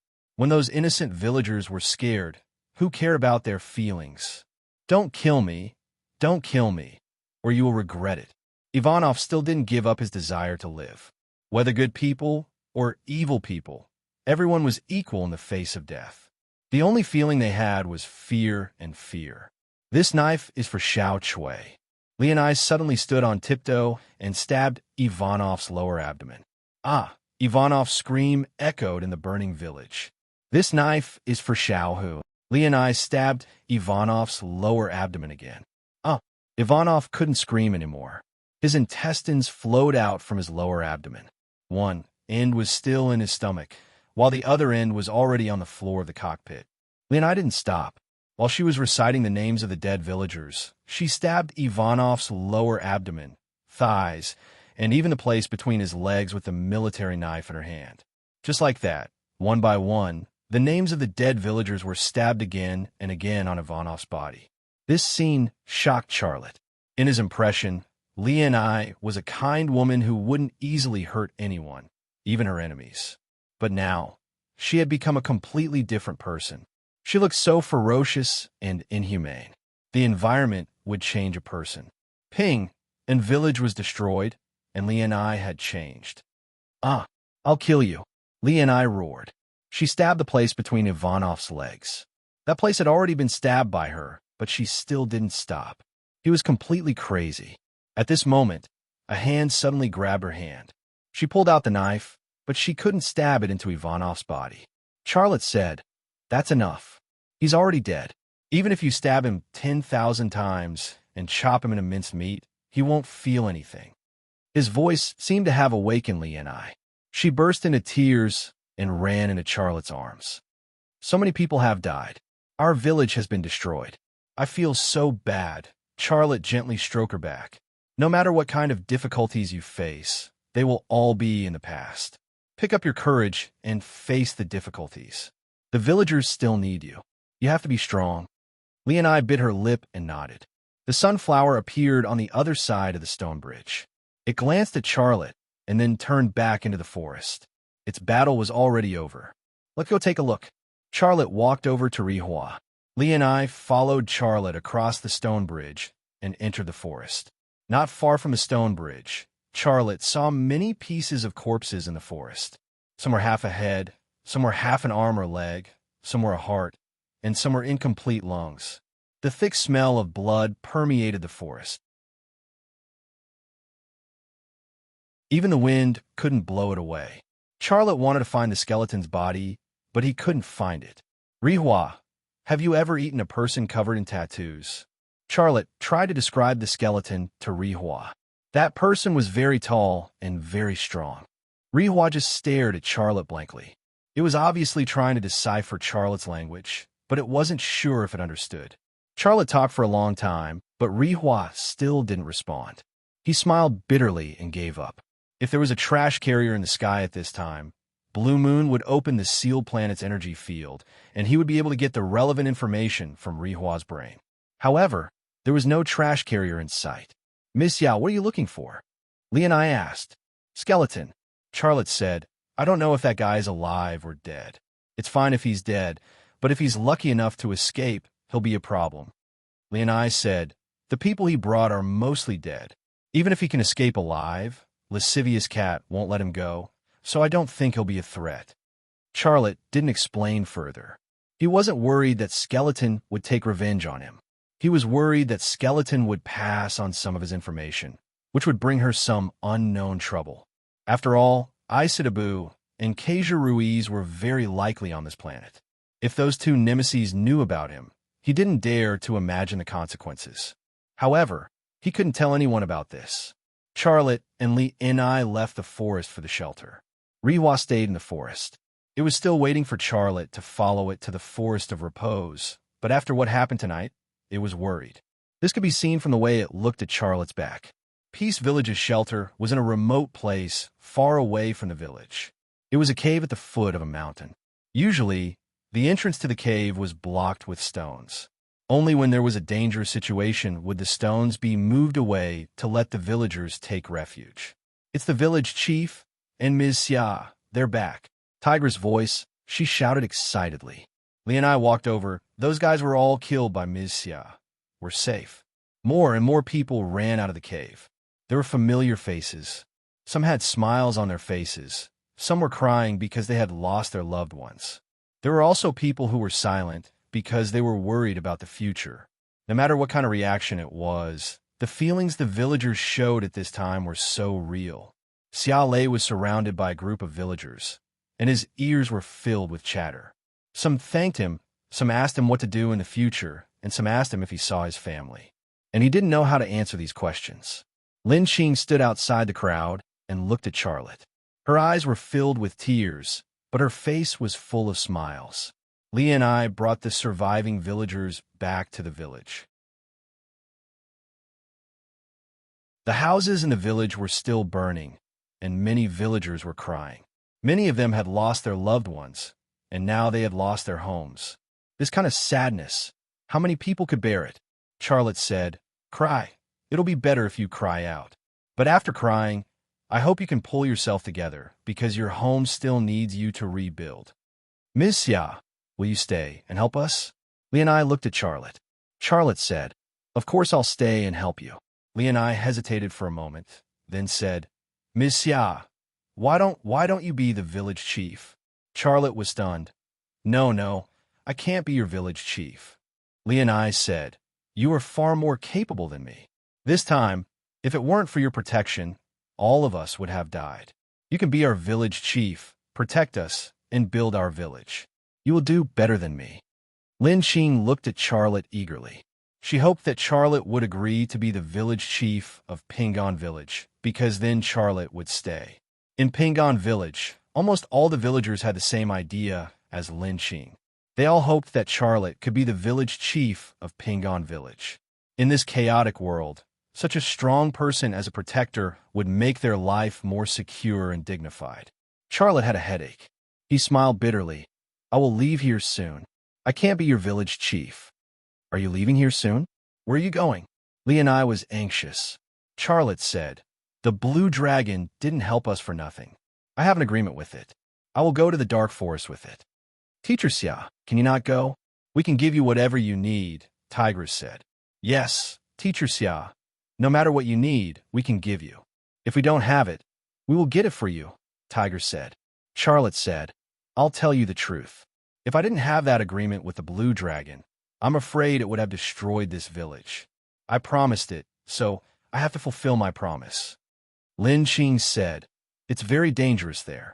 Don't you know? I know how dangerous it is. Charlotte said, But I have decided. I know the legend of the forest. If I can come back alive, I will definitely come here. Then when are you going to leave? Li Ni's eyes were full of sadness. Charlotte thought for a moment. 3 days later. So soon? Lin Qing's expression suddenly dimmed. Charlotte said, Sooner or later, sooner or later, sooner or later, I have to leave. There is no banquet that lasts forever. But please believe me, I will not forget you. As long as I'm alive, I will definitely come back to find you. Everyone was silent. They had lost their family and home, and now they were going to lose their protector. How could they be in the mood to talk? Charlotte left quietly. He went to Li Ni's house. Li Ni's house had been destroyed.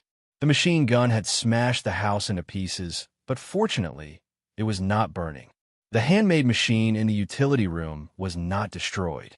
It was still intact.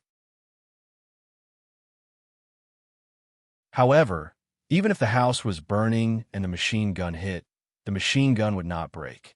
That was because the machine gun was made of blue moon metal. Conventional weapons were useless against it. Seeing that the machine gun was still intact, Charlotte secretly sighed in relief. This machine gun is the property I left for the resistance. Footsteps came from behind. Charlotte looked back and saw Li and I. He said, You should be with the villagers. They need you now. What about my needs? Who will give them to me? Li and I said. Charlotte changed the topic. Liang Tao will definitely come here. Let me give you a suggestion. There are not many villagers left in Ping and Village. If there are too few people, you will easily become a target. Take them with you to join the resistance. It will be much safer that way. Also, give a machine gun I made to Liang Tao. The resistance needs it. I believe he will accept the villagers because of the machine gun. Don't you have anything to say to me? Li Ni's eyes were faintly filled with tears. Charlotte wanted to say something, but in the end, he shook his head and walked towards the stone bridge. What should be cut had to be cut. Otherwise, some of the vines would bloom.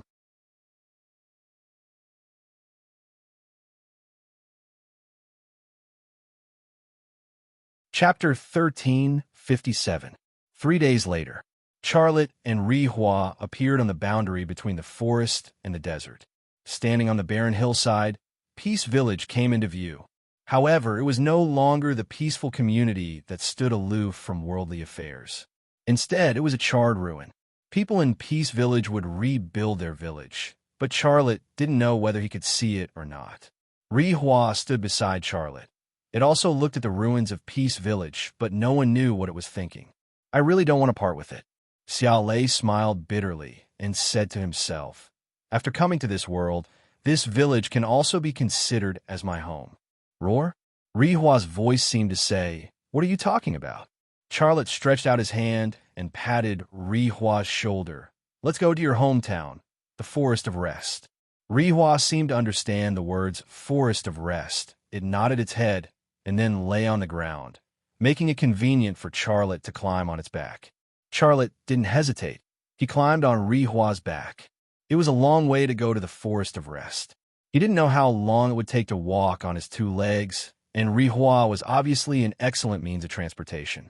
But just as Charlotte sat on Ri Hua's back and was ready to set off, a horse ran out from the direction of Peace Village and sprinted here. Charlotte quickly recognized the woman on the horse's back. It was Lin Qing. This made him feel a little surprised, because Lin Qing had always given him the impression of a quiet and weak woman, but he didn't expect that she would be so strong when riding a horse. Roar? Ri Hua's voice seemed to ask Charlotte if he wanted to leave. As long as Charlotte nodded his head, Ri Hua would leave Lin Qing far behind, which seemed to be the most correct way. But without knowing why, Charlotte still hesitated. He had never been the kind of person who had a heart of stone for women. Even when he came to the New World, he couldn't completely change his shortcomings. That was, he couldn't refuse a woman. Lin Qing milked him and did that to him. She was good to him. How could he not appreciate the kindness of others after receiving their kindness? Well, Brother Rihua, let's wait a little longer. It's not a big deal to say goodbye, Charlotte said awkwardly. Rihua turned around and glared at Xiaolei. Her eyes were quite impolite. Charlotte just smiled bitterly. Li and I and Lin Qing quickly arrived at the foot of the hill. The warhorse didn't dare to get close to the hill. Standing on the hillside, Hikari was an existence that no one dared to offend. Charlotte jumped down from Hikari's back and walked towards Lin Qinghe at the foot of the hill. Hibana, on the other hand, moved up the hillside. It seemed that it didn't want to see any mushy scene. Charlotte arrived at the foot of the hill with an apologetic smile on his face. You should stay in the village. It's not safe here. Lin Qing jumped down from the horse's back. Where you are, it is safe. She walked towards Xiaolei and stopped just as she was about to reach him. Why did you leave without even saying goodbye? Xiaolei smiled bitterly. All good things must come to an end. I still have to leave after saying goodbye. Don't you have anything to say to me? Lin Qing's eyes were full of sadness. Charlotte sighed.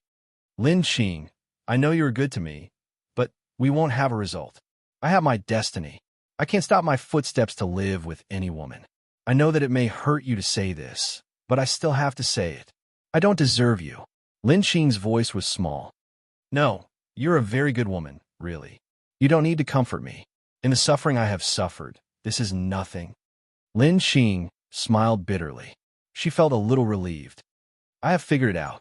How can a man like you hide in a small village with a woman like me? You are an eagle.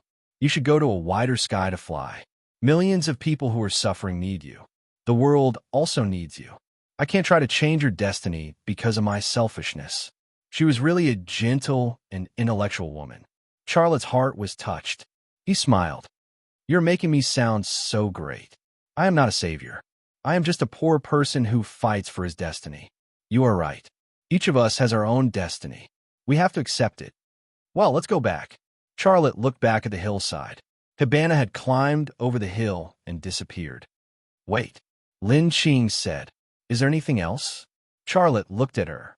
Lin Qing bit her lips. Her white face inexplicably blushed. Well, I brought you something to eat. Looking at her expression, Xiaolei knew exactly what kind of food she brought for him. He smiled. Thank you. I really like that kind of thing. He reached out his hand and couldn't wait to get his hands on the delicious food Lin Qing prepared for him. Lin Qing didn't take out the bottle. Instead, she reached out and unbuttoned her clothes. In the blink of an eye, her snow-white body was exposed under the eternal sun. It gave people the feeling that there were two snow-capped mountains standing under the sun. The towering snow-capped mountains and the red fruits. The scenery was extremely beautiful. Charlotte was stunned on the spot. Lin Qing bravely looked at Charlotte's eyes. Without you, Pingon Village would have been destroyed. Without you, my children and I would not be able to live until now. I have nothing to repay you. If there is anything, it is only myself. You're going to leave. I don't know if I can see you again.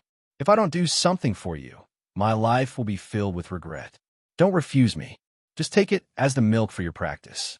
Come and eat it. Shouldn't the practice be done by drinking wine? She actually gave milk to Charlotte to drink. This seemed a bit ridiculous, but everywhere was true. Xiaolei really wanted to drink it. When he saw the two snow-capped mountains that contained rich energy, Xiaolei's milkworm almost crawled out of his throat. However, it took a little bit of courage for him to put his mouth on it and drink it. Do you want to refuse me? Lin Qing's eyes were full of tears. The tears were full of sadness. Well, Charlotte moved closer and drank. Lie down and drink. You are so tall. It is not comfortable to drink standing up. Lin Qing said.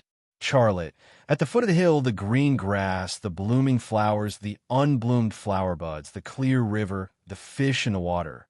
Everything was so beautiful. Charlotte was lying in Lin Qing's arms, enjoying her practice milk. There was no alcohol in the milk, but he felt dizzy, as if he was drunk. Drinking milk to be drunk, perhaps this was the highest level of drinking milk? Charlotte drank milk. Lin Qing held Charlotte's head. Her face was full of tenderness. Her eyes never left Charlotte's face. Her eyes were like a mother looking at her child. But at this time, she was afraid that she couldn't treat Charlotte as her own child, because her body had a very strong reaction. Slowly, the way she looked at Charlotte didn't have any maternal love. It quietly changed. One of her hands also quietly reached into Charlotte's clothes. She was clumsy and persistent. Charlotte raised his head and looked at Lin Qing. You? Lin Qing suddenly pushed Charlotte into her arms, and then turned over and pressed him under her body. Her hands anxiously pulled Charlotte's clothes. Her voice was full of impulse. I give it to me. Charlotte hurriedly caught her hand. Lin Qing, calm down. We can't do that. Lin Qing was stiff for a moment and then struggled. At this time, she was not a gentle and intelligent woman. She was simply a poor woman who was ignited by desire. Her eyes, her movements, and her body's reaction, after combining together, it gave people the feeling that if she didn't continue, she would be burned alive. I don't want you to marry me. I just want one time. Lin Qing couldn't get rid of Charlotte's hand. She cried, Can't you give me a good memory? This sentence completely softened Charlotte. His shortcoming of not being able to refuse a woman was carried forward at this time. There was still a trace of reason in his heart, but his hand had already released Lin Qing. She had given him so much, and he wanted to give her a good memory. Was it too much? At this moment, in Charlotte's mind, it was too much not to give her. Pieces of clothes fluttered in the wind and landed on the grass. The hidden scenery was naturally revealed in the embrace of nature. It was mature, sexy, attractive, mysterious, artistic, and the most beautiful. The meeting of concave and convex was better than countless people in the world. The classic interpretation of this ancient poem was not about the preciousness of gold and jade, but about whether 1 + 1 = 1. The passions swept over like the tide and swept away like the tide. No matter how good the dream was, there would be a time to wake up. No matter how good the memory was, there would be a time to return to reality. I have to go. Charlotte zipped up his pants. This was probably the sentence that a man would say the most after that kind of thing. Will you come back? Lin Qing was reluctant to let go. Charlotte nodded. If I'm still alive, I will definitely come back. Lin Qing said, Li and I has made a decision. She decided to take us to join the resistance army. Some people are willing to go with her, and some want to stay. So what's your decision? Charlotte asked. I will go to the resistance army. Lin Qing said, Last night I thought about it all night.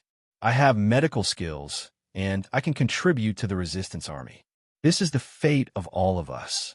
If we don't fight, then what hope do we have? I hope that my child will live in a world where no one will treat him as food. That's good. Then let's meet in the resistance army. Charlotte gave Lin Qing a hug. Li and I actually wanted to send you off, but she finally decided not to come. Lin Qing said in Charlotte's arms, she said that she doesn't want to see your back when you leave. She seems to like you very much. Charlotte let go of Lin Qing and then patted her butt. Let's not talk about this anymore. I'm leaving. Take care. He turned around and left. Even if he said 10,000 words, he still had to leave.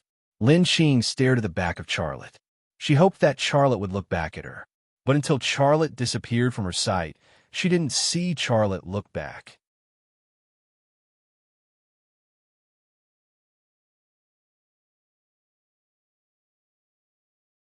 Chapter 1358. Although it weighed a few tons, it was faster than a horse. Riding on its back, Charlotte felt like he was riding on an all-terrain armored vehicle.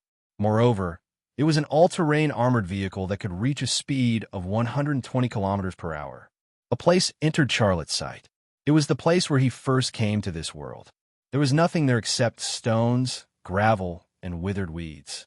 Until now, he still did not know why he appeared here and where the stone city had flown to. Roar! Sunflower roared and accelerated again. Amidst the thunderous footsteps, a thick cloud of dust rolled up behind it. Buzz! Suddenly, a strange roar came from the sky.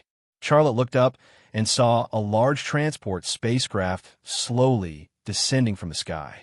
The blue moon had opened the energy field that sealed this world. The moment the energy field was opened, the branding power returned, and all the abilities returned to Charlotte's body. The feeling of suddenly transforming from a mortal to a god was so strong that even Charlotte himself was not used to it. When the transport spaceship landed, Xiaolei's branding power energy field captured Sunflower's thoughts and instantly entered into a state of sharing with it. "Why do I feel like you are in my head? What's going on?" Sunflower was surprised, but it did not slow down. Charlotte answered its question in his mind. "I have this ability, but it can only be used when the blue moon opens the energy field." "How can this be?" Sunflower's thought. Charlotte's thought. "I don't know. I'm looking for the answer. This ability of yours surprises me." Sunflower's thought. "Why?" Sunflower's thought. "Because our queen also has this ability. She knows everything." The sacred and mysterious blue energy tree suddenly appeared in Charlotte's mind. The blue energy tree had the ability to connect everything. It could use its energy roots to build an energy network similar to a neural network. Everything in this energy network could be connected. From his point of view, the energy tree indeed knew everything. "I hope your queen can give me an answer," Charlotte thought. After crossing the desert, we'll pass by an abandoned city. "We call it Eastern Border City, the same as what you call it," Rihua thought. "City? What's in that city?" "Food and chaos," Hina thought. Xiao Weiwei was stunned for a moment, but she quickly understood. The word food appeared in Hibana's mind, which obviously referred to human beings. As for chaos, this world never lacked it. Buzz, buzz, buzz. Lan Yu turned off the energy field, and the power of the branding once again went dormant. The spiritual connection between Charlotte and Rihua was also cut off. "Roar." It was Rihua's voice. Charlotte smiled bitterly. "This is the situation. Damn it. One day, I will blow up the blue moon in the sky." Rihua no longer made a sound and continued to run. Charlotte looked back at the transport ship in the sky, and it was at this glance that he suddenly froze for a moment. He saw a small aircraft flying out of the transport ship and flying in his direction. The aircraft looked like a plate with thin edges and a thick middle, completely in line with the characteristics of a flying saucer described on Earth. This aircraft had many similar characteristics to the aircraft in the memory that Charlotte stole from Isotab's brain, but it was obviously not the same. The speed of the aircraft was extremely fast, and in the blink of an eye, it flew above Charlotte and Rihua. "Roar." Rihua, who was running wildly, also noticed that Xiao Weiwei had suddenly sped up, and it looked a little nervous. This kind of nervousness was contagious, and Charlotte also became nervous.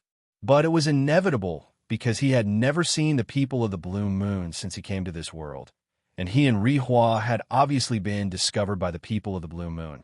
The disc-shaped aircraft suddenly dropped, and when it was about to hit the ground, it suddenly hovered in the air and then flew forward again. It was less than 10 meters above the ground, and in the blink of an eye, it flew over Charlotte and Rihua's head, and the dust it brought up immediately engulfed Charlotte and Rihua. "Roar." Rihua angrily roared at the aircraft, then came to a halt. After the disc-shaped aircraft rushed forward for about 200 or 300 meters, it suddenly hovered in the air. A man, a beast, and a disc-shaped aircraft all stopped, facing each other at a distance of 200 or 300 meters. Charlotte took the metal bow from his back, and his right hand pulled out a silver metal arrow from the metal quiver. Against the people of the Blue Moon, human firearms were obviously not enough, so he did not plan to use his modified Avenger 1000 sniper rifle and an assault rifle. However, even with the metal bow in hand, Charlotte still did not have the slightest confidence in his heart. After all, the other party was piloting a spaceship, and he only had a bow and arrow in his hand. With such a great disparity in strength, perhaps even a fool would be able to judge the result of a fight. Suddenly, a silver metal tube protruded from the bottom of the disc-shaped aircraft, and the other end of the metal tube was a silver metal base. Although it was the first time he saw it, Xiaolei, who was a munitions maker, was still vigilant because he felt that it looked like a defensive cannon on a warship. Run! Charlotte yelled. He was worried that Rihua could not understand his language, so he subconsciously patted Rihua's neck. Pa! It felt like he had patted a steel plate. It was unknown whether it understood Charlotte's voice or Charlotte's body language. Rihua suddenly moved, and its 4 feet stepped heavily on the ground, and its whole body suddenly rushed to the right. Its speed and strength were like the arrows shot by Charlotte. Bang! Bang! The metal tube under the disc-shaped aircraft suddenly ejected a series of bright lights, and a string of dazzling lights instantly flew to the place where Rihua had just been. Rumble! A violent explosion sounded, and the earth trembled. Clumps of soil and rock fragments were thrown into the sky. The place that was blown up suddenly had a large pit, and the deepest one could even be used as a grave. After rushing for a distance, Rihua suddenly changed direction. Bang! Bang! Bang! The disc-shaped aircraft emitted another string of dazzling lights. Rumble! Another row of large pits appeared on the ground. The dazzling light emitted by the disc-shaped aircraft was obviously the energy weapon of the Blue Moon people. Human weapons could not compete with it at all. Roar! Rihua roared angrily, rushed forward, and changed direction again. In front of it was a continuous mountain range. There was no dense vegetation on those mountains, but there were many rocks. Huge rocks of strange shapes formed a special landscape. Some formed crisscrossed ravines, and some formed caves. It was very complicated. Charlotte already knew what Rihua was thinking, and he could not help but admire the intelligence of the blue dragon species. Bang! Bang! Bang! Boom! Boom! Violent explosions sounded continuously behind them, and the disc-shaped aircraft hovering at a low altitude started up again and chased after them. As soon as it moved, it almost instantly caught up with Rihua and Charlotte. However, it still could not use its energy cannons to hit Rihua and Charlotte. Just like that, a few minutes later, Rihua escaped to the foot of a stone mountain. As soon as they reached the foot of the mountain, Charlotte turned over and jumped down from Rihua's back. Then, he threw himself into a huge crack in the stone. Rumble! An energy cannonball exploded behind Rihua, and Rihua's body was sent flying and fell heavily to the ground. Roar! As soon as it fell to the ground, Rihua got up. It shook its head and body, shaking off the soil and stone fragments on its body. Although it was not seriously injured, there were some places between its scales that were bleeding blue blood. One cannonball could make the blue dragon bleed, so one could imagine how powerful the energy cannonball of the Blue Moon people was. Rihua also jumped into the huge crack where Charlotte was hiding. The crack was curved, several meters deep and several meters wide, like an underground tunnel of a subway. Let's go! Charlotte rushed forward. He knew very well that with the level of technology of the Blue Moon people, it was not difficult for them to detect the exact location of him and Rihua. He and Rihua could not see the disc-shaped aircraft in the sky from hiding in the crack, but the aircraft in the sky could accurately bomb him and Rihua at any time. Therefore, even if they were hiding in the ravine, he had to keep moving at high speed with Rihua until he found a hiding place where the aircraft could not bomb them. Rihua followed closely behind Charlotte and ran in the crack, and the dull sound of his footsteps echoed in the stone ravine. Boom! Boom! Boom! A violent explosion sounded behind them, and the whole stone mountain was shaking. It was as if the mountain was in danger of an earthquake and could collapse at any time.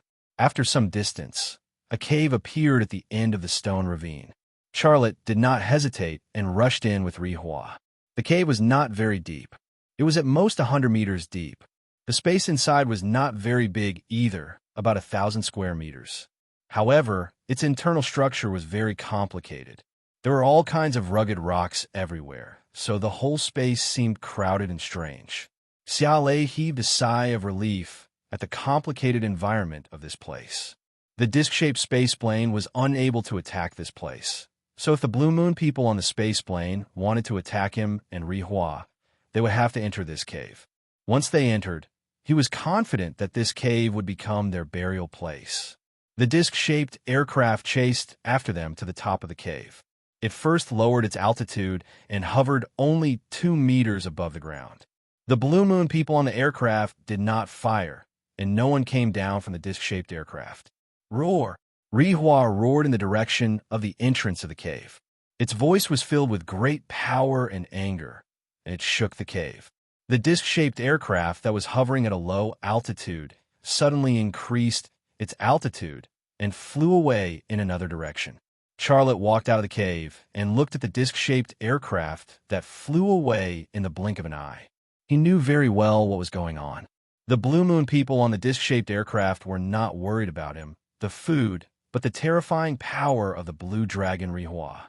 He did not know whether the blue dragon existed in the Blue Moon people's diet, but one thing was for sure. Anyone who wanted to eat a blue dragon would first have to be prepared to be eaten by a blue dragon. The disc-shaped aircraft did not return, and it did not turn back. Is the Blue Moon people on that aircraft a coward? They gave up just like that? Charlotte was very angry. He originally wanted to kill 1 or 2 Blue Moon people in this cave, but he did not expect them to not come down. It was actually normal for the Blue Moon people to give up. After all, it was not worth it to fight a blue dragon for food. Roar! Rihua roared at Charlotte. Charlotte understood and jumped on Rihua's back. Rihua stomped on the ground and rushed out of the cave like a gust of wind.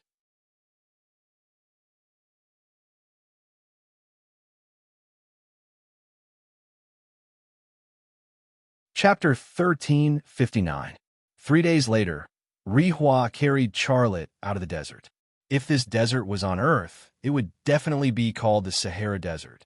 From Peace Village, Rihua ran more than 2,000 kilometers to get out of this desert, and the total length of the Sahara Desert from north to south was only about 1,900 kilometers.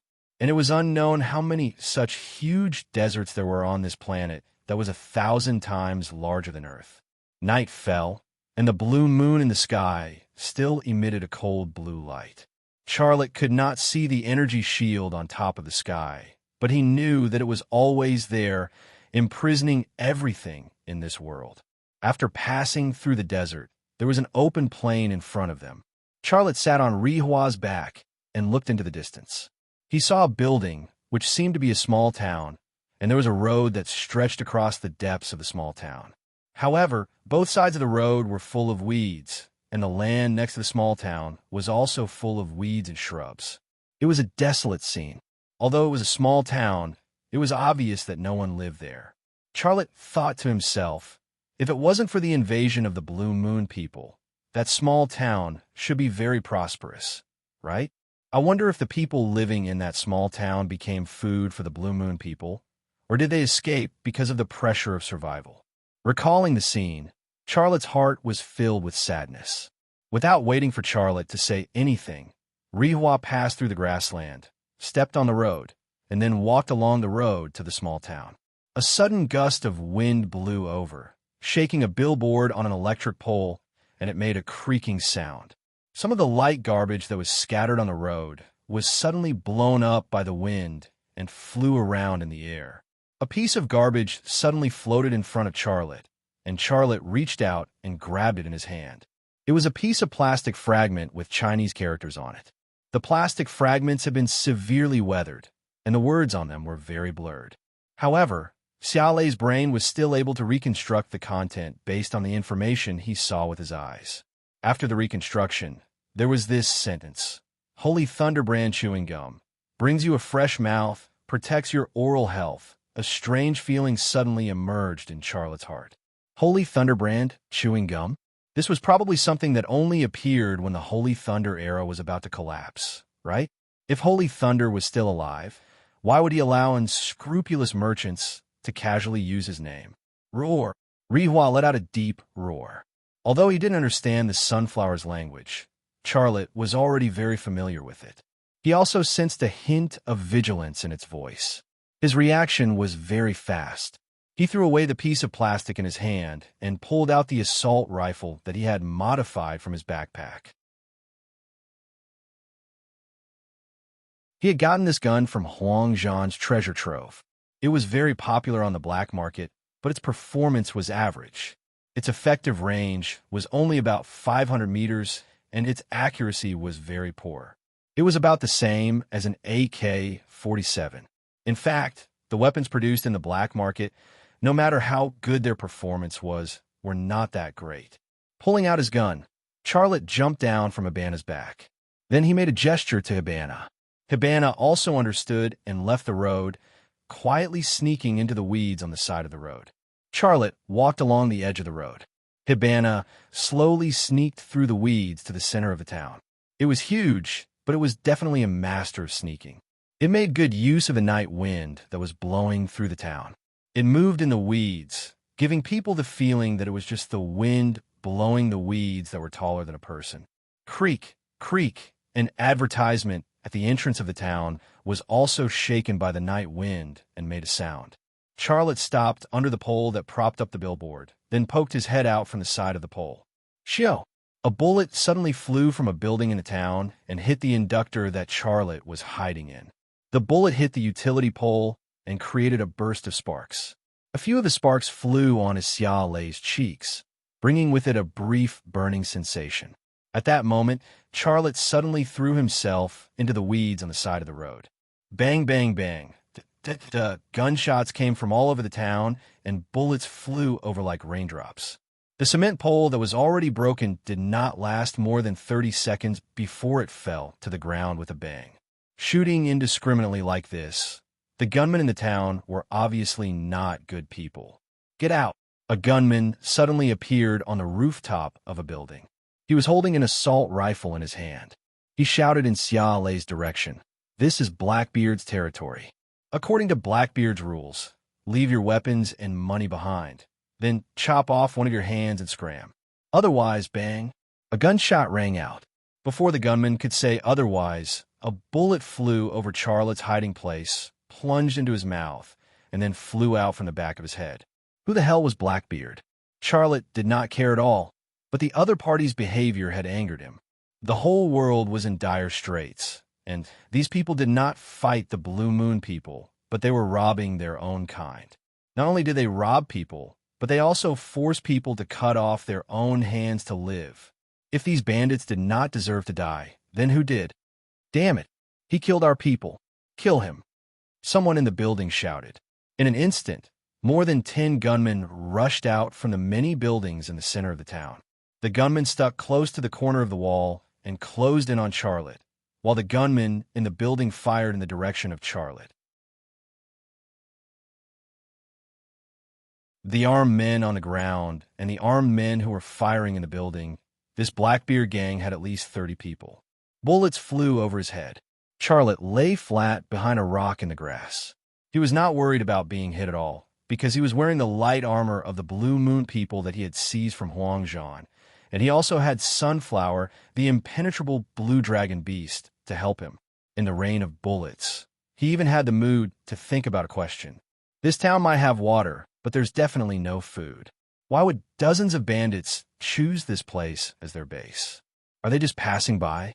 Is this place just their temporary base? He's right there. Surround him. Someone shouted, "Damn it, I'll cut off his thing later. Then I'll stuff it into his mouth." Someone was extremely filthy. It's not bad to catch him for the boss to enjoy, huh? Stop talking nonsense. Hurry up and kill him. We still have to hurry. Someone said. The gunmen who surrounded him from the ground obviously did not take Charlotte seriously, because he was only one person. Even the best sharpshooter would die in the face of this wolf pack tactic. However, just as the dozen gunmen spread out for the corner of the wall, ready to surround Charlotte one last time, Charlotte suddenly stood up from the grass. With a horizontal leap, his body straightened in the air, and with a swing of his right arm, the assault rifle in his hand exploded with a series of loud sounds. Bang, bang, bang. Bullets had no eyes, and a few gunmen at the front were instantly hit by the bullets and fell to the ground. The remaining gunmen were about to open fire, but Charlotte's body had already fallen into the dense grass a few meters away, and he could no longer be seen. "Kill him," one of the gunmen shouted, and then madly rushed toward the grass where Charlotte had fallen and pulled the trigger. Bang, bang, bang. Concentrated gunshots rang out, and one bullet after another hit the grass like raindrops. The stalks of the grass flew into the sky one after another. With this degree of intensive shooting, even a mouse hiding in the bushes would be turned into minced meat, let alone a person hiding in the bushes. After a round of crazy shooting, the remaining gunmen quickly surrounded the place where they had shot. However, everyone was dumbfounded. They thought that they had already turned Charlotte into a sieve, but there was nothing in that place. Roar! A deafening beast roar suddenly came from the side of the grass. What is that? A gunman turned around in panic. However, before he could clearly see what was roaring, a gust of wind blew in his face, and his body was instantly bitten in half. One part of his body went into Rihua's stomach, and the other part was thrown away by Rihua. Broken legs and intestines flew in the sky. Blue Dragon, help! For a moment, the grass was filled with panic cries for help, and there were also screams. However, no matter how hard those gunmen struggled, they could not escape the fate of death. Their guns could not hurt the Blue Dragon at all, and their speed was so laughable in front of the Blue Dragon Rihua. Just as Rihua was killing the gunman on the ground, Charlotte had quietly sneaked into the 3-story building in the center of the town. Blue Dragon! Blue Dragon! Damn, why is there a Blue Dragon here? A burly bald man shouted at a young man. The young man was obviously not the bald man's accomplice. He had no weapons in his hands, and his hands were tied behind his back. The young man looked to be in his early 20s. He was thin, and his skin was very white. He also looked very gentle and handsome. At a glance, one could tell that he was a person who lived a carefree life. Charlotte, who was hiding in the dark, was curious. These gunmen are really just passing by, and this young man is probably their hostage. With so many gunmen escorting a hostage, this young man's identity should not be simple. Just as Charlotte was thinking, a gunman came down from the stairs and said in panic, "Boss, the people outside have been eaten by the Blue Dragon. It's coming here. We go and lead it away." The bald man pointed his gun at the gunman's head. "Go quickly. I'll go get the car and then come back to pick you up." The gunman refused to believe the bald man's words. He begged, "Boss, please." I bang. The bald man pulled the trigger, and a bloody hole appeared in the gunman's head. You're tuning into the Warrior Lore YouTube channel. Don't forget to subscribe and join us on this journey to catch the most captivating stories.